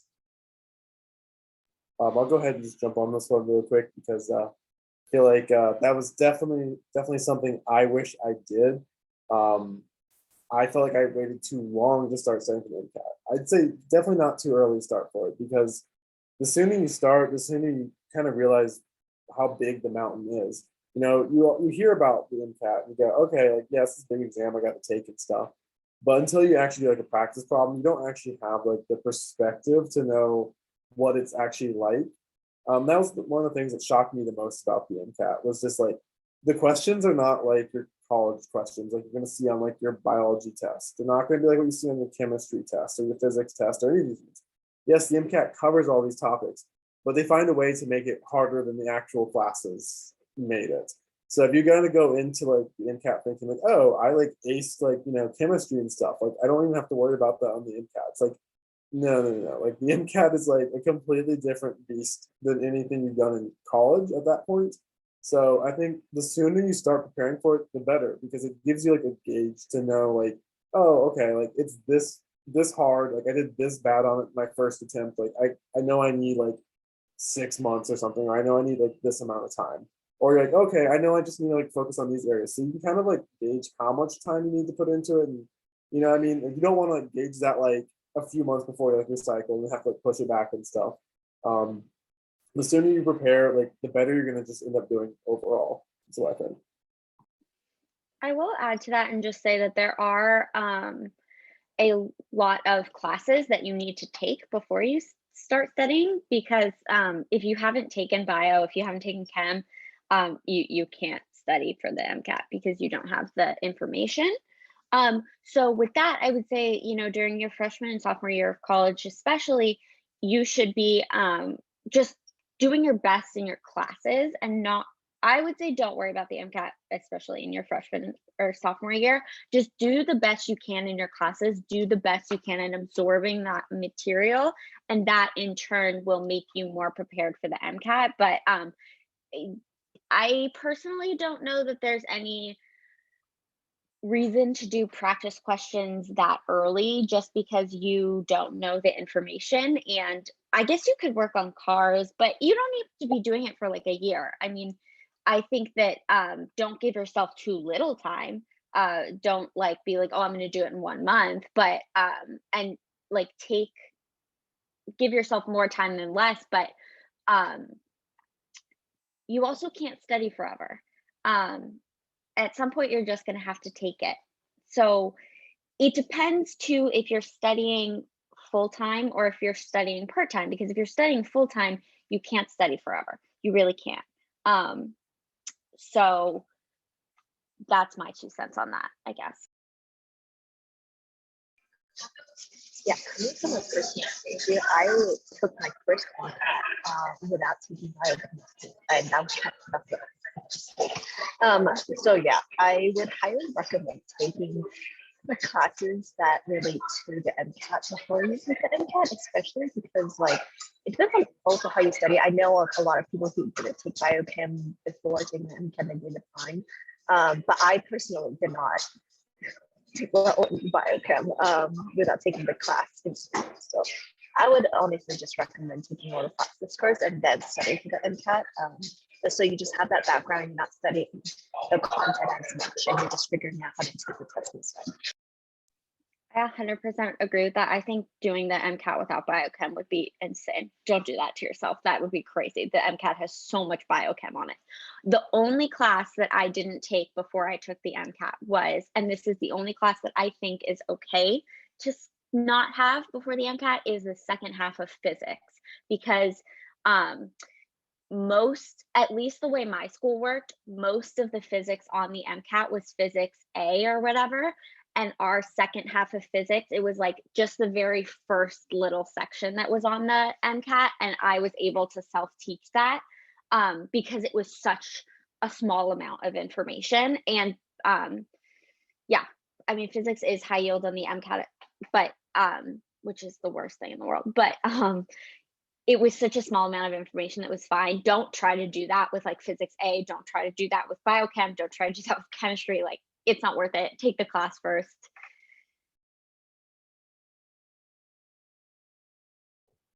All right, so another question that somebody asked was, did you have any disillusionment with medical school and like loss of motivation, and how did you manage to push yourself through that? I can very much answer that question because I'm currently on a leave of absence. I'm on a leave of absence because of this. I felt like I was constantly really comparing myself, and I kind of dig myself in a hole with that.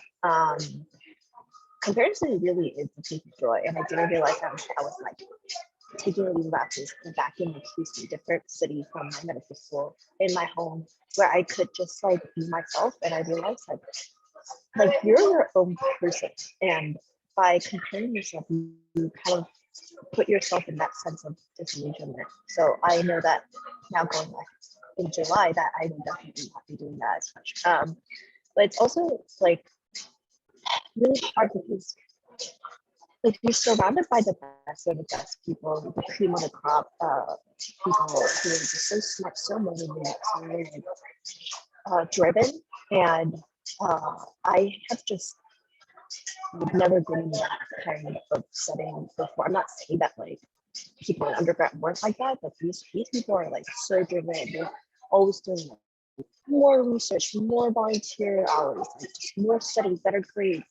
And the fact of the matter is that nobody really actually has it all. Like it may seem like it, and you have to convince yourself that everybody is like better than you. But like everybody's human, and nobody can be that perfect, can be that perfectly happy. So my advice is that like definitely do not try to compare yourself. And if you are going to get somebody else's like best parts, you also have to take their bad parts with it.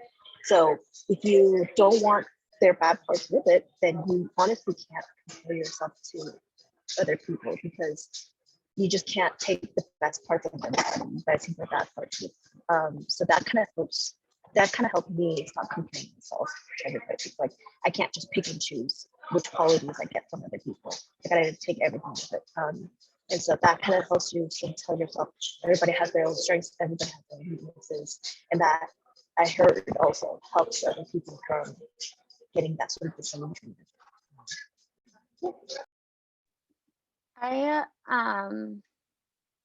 I think I've struggled with this a lot in the fact that I'm a little bit unhappy with my med school. I first year really had struggles with my classmates.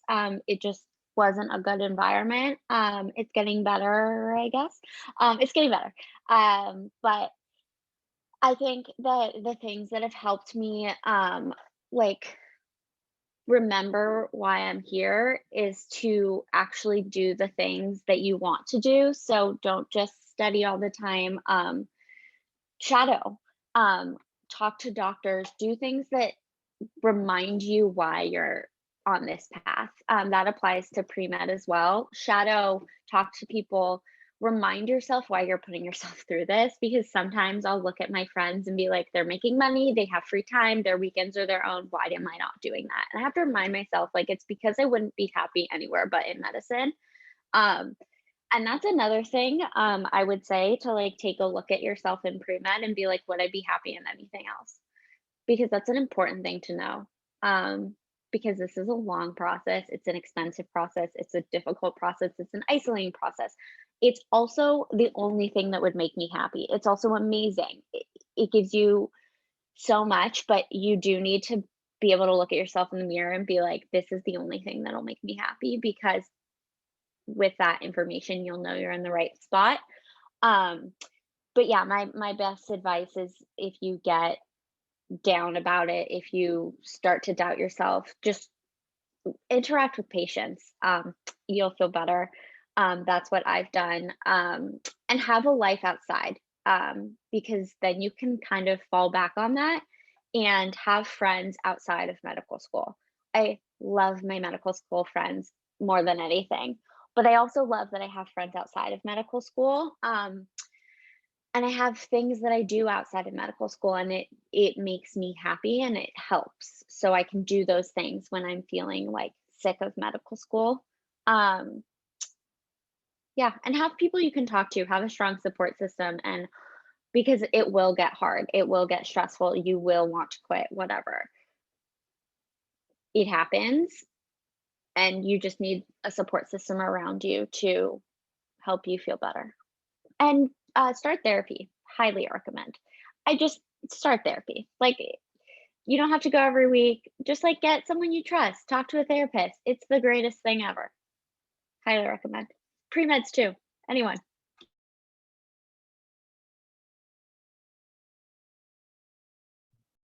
All right, so it was mentioned how important references are, and somebody was asking for advice on how do you build a good relationship with teachers and professors.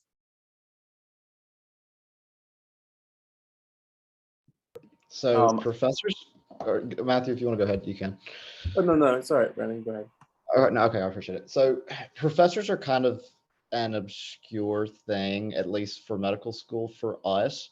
So obviously you'll have clinical years, you'll have preclinical years. So in your preclinical years, a lot of our professors, it's just like one random expert in the mitochondria, and they'll just pop in and give the mitochondria lecture, and then they'll just kind of peace out. So it's a lot of PhDs, and building a relationship with them, if you have questions about their exam content, or maybe preparation for what they specifically have their expertise on for your boards, having a relationship with them would be like super fruitful. And like anybody that's seen years and years and years of medical students go through training through any capacity, like a relationship with them is always super great. For me, I've found that there's a lot more value in maybe finding a clinician and maybe the area you're interested in to kind of help guide your hand, because at the end of the day, like most of us will end up in some capacity of a clinical setting. And so it's just the people that are giving you your content for our school, at least, on Tuesday at 11 a.m. might not necessarily be somebody that would be high yield to get a letter of rec to. And also it might not be necessarily super fruitful to try and build a relationship with every like random expert in the lysosome that just pops in and lectures once every 3 months. Other schools might be different. They might have like more of a consistent array of like a few professors that facilitate courses for them. But the easiest way to do it is not a lot of people go to class in medical school. So like if you're one of the 7 people in class, especially your M2 year, like the professor is going to probably know you a lot more than like the blank computer screen people. So going to class, maybe talking to them. There's always for us like a weird 10-minute lull between when the professor's kind of like getting ready to prep from the previous class.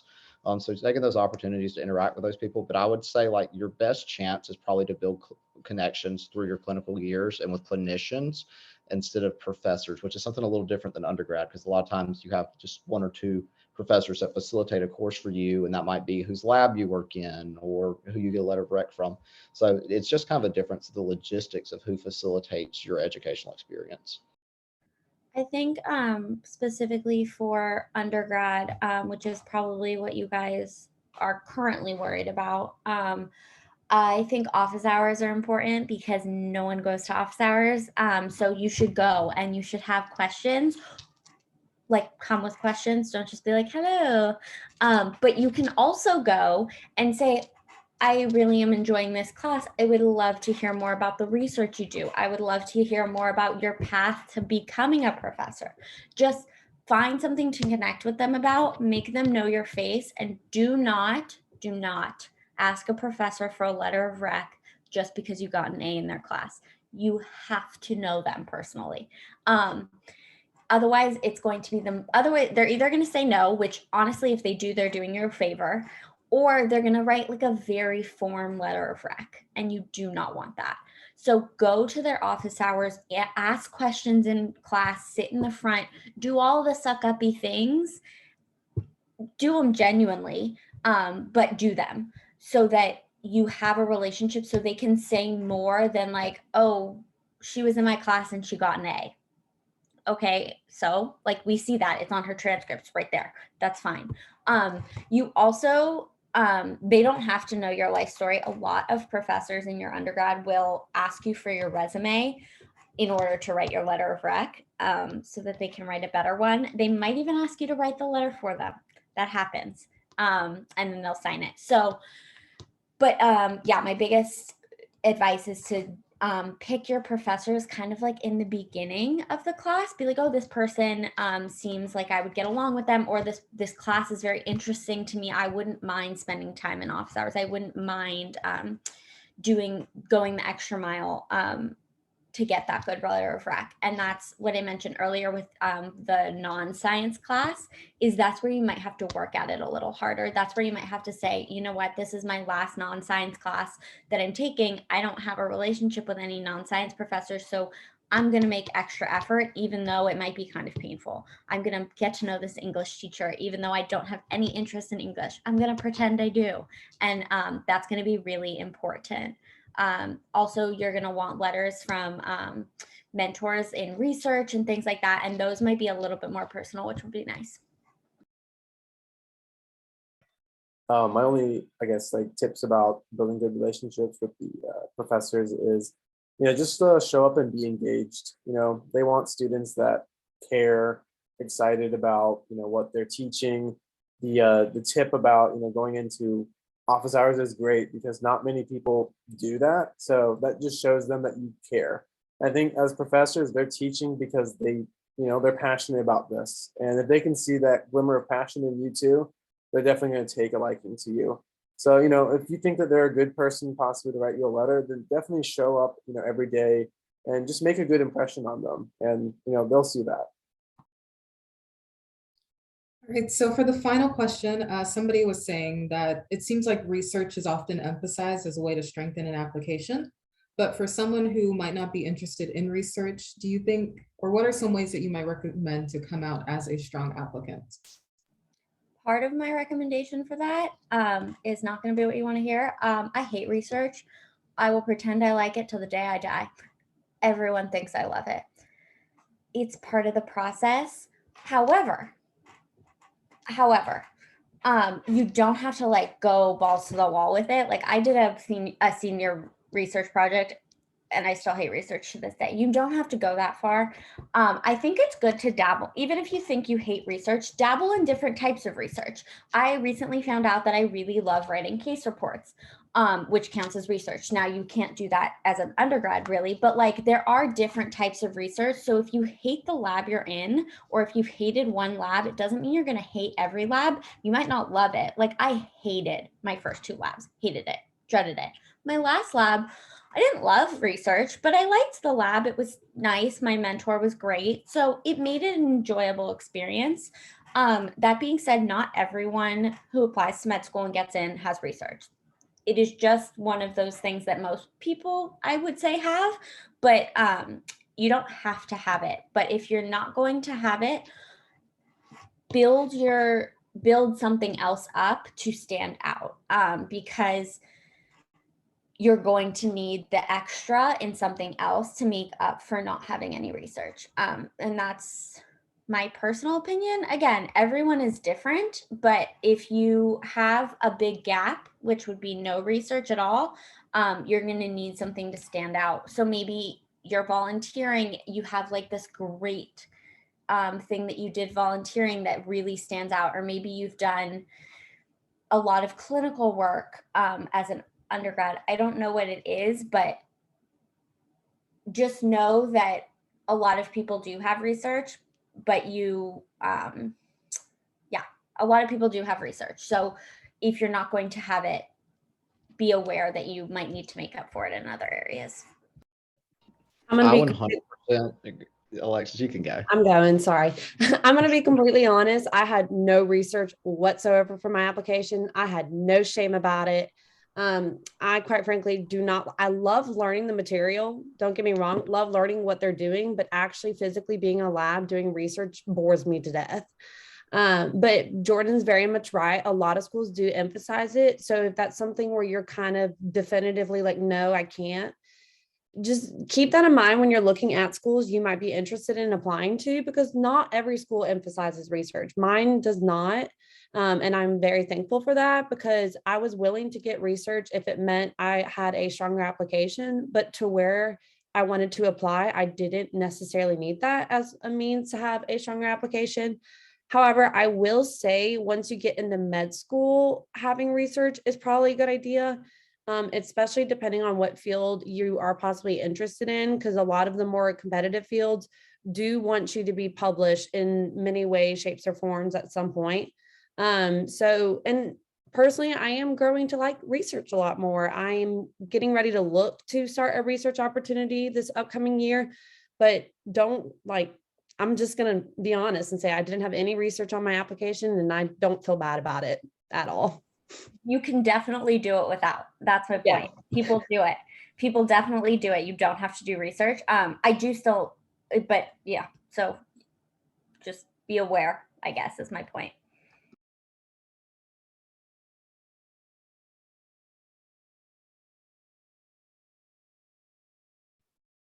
All right, so if nobody wants to add anything, that concludes the Q&A portion of our panel.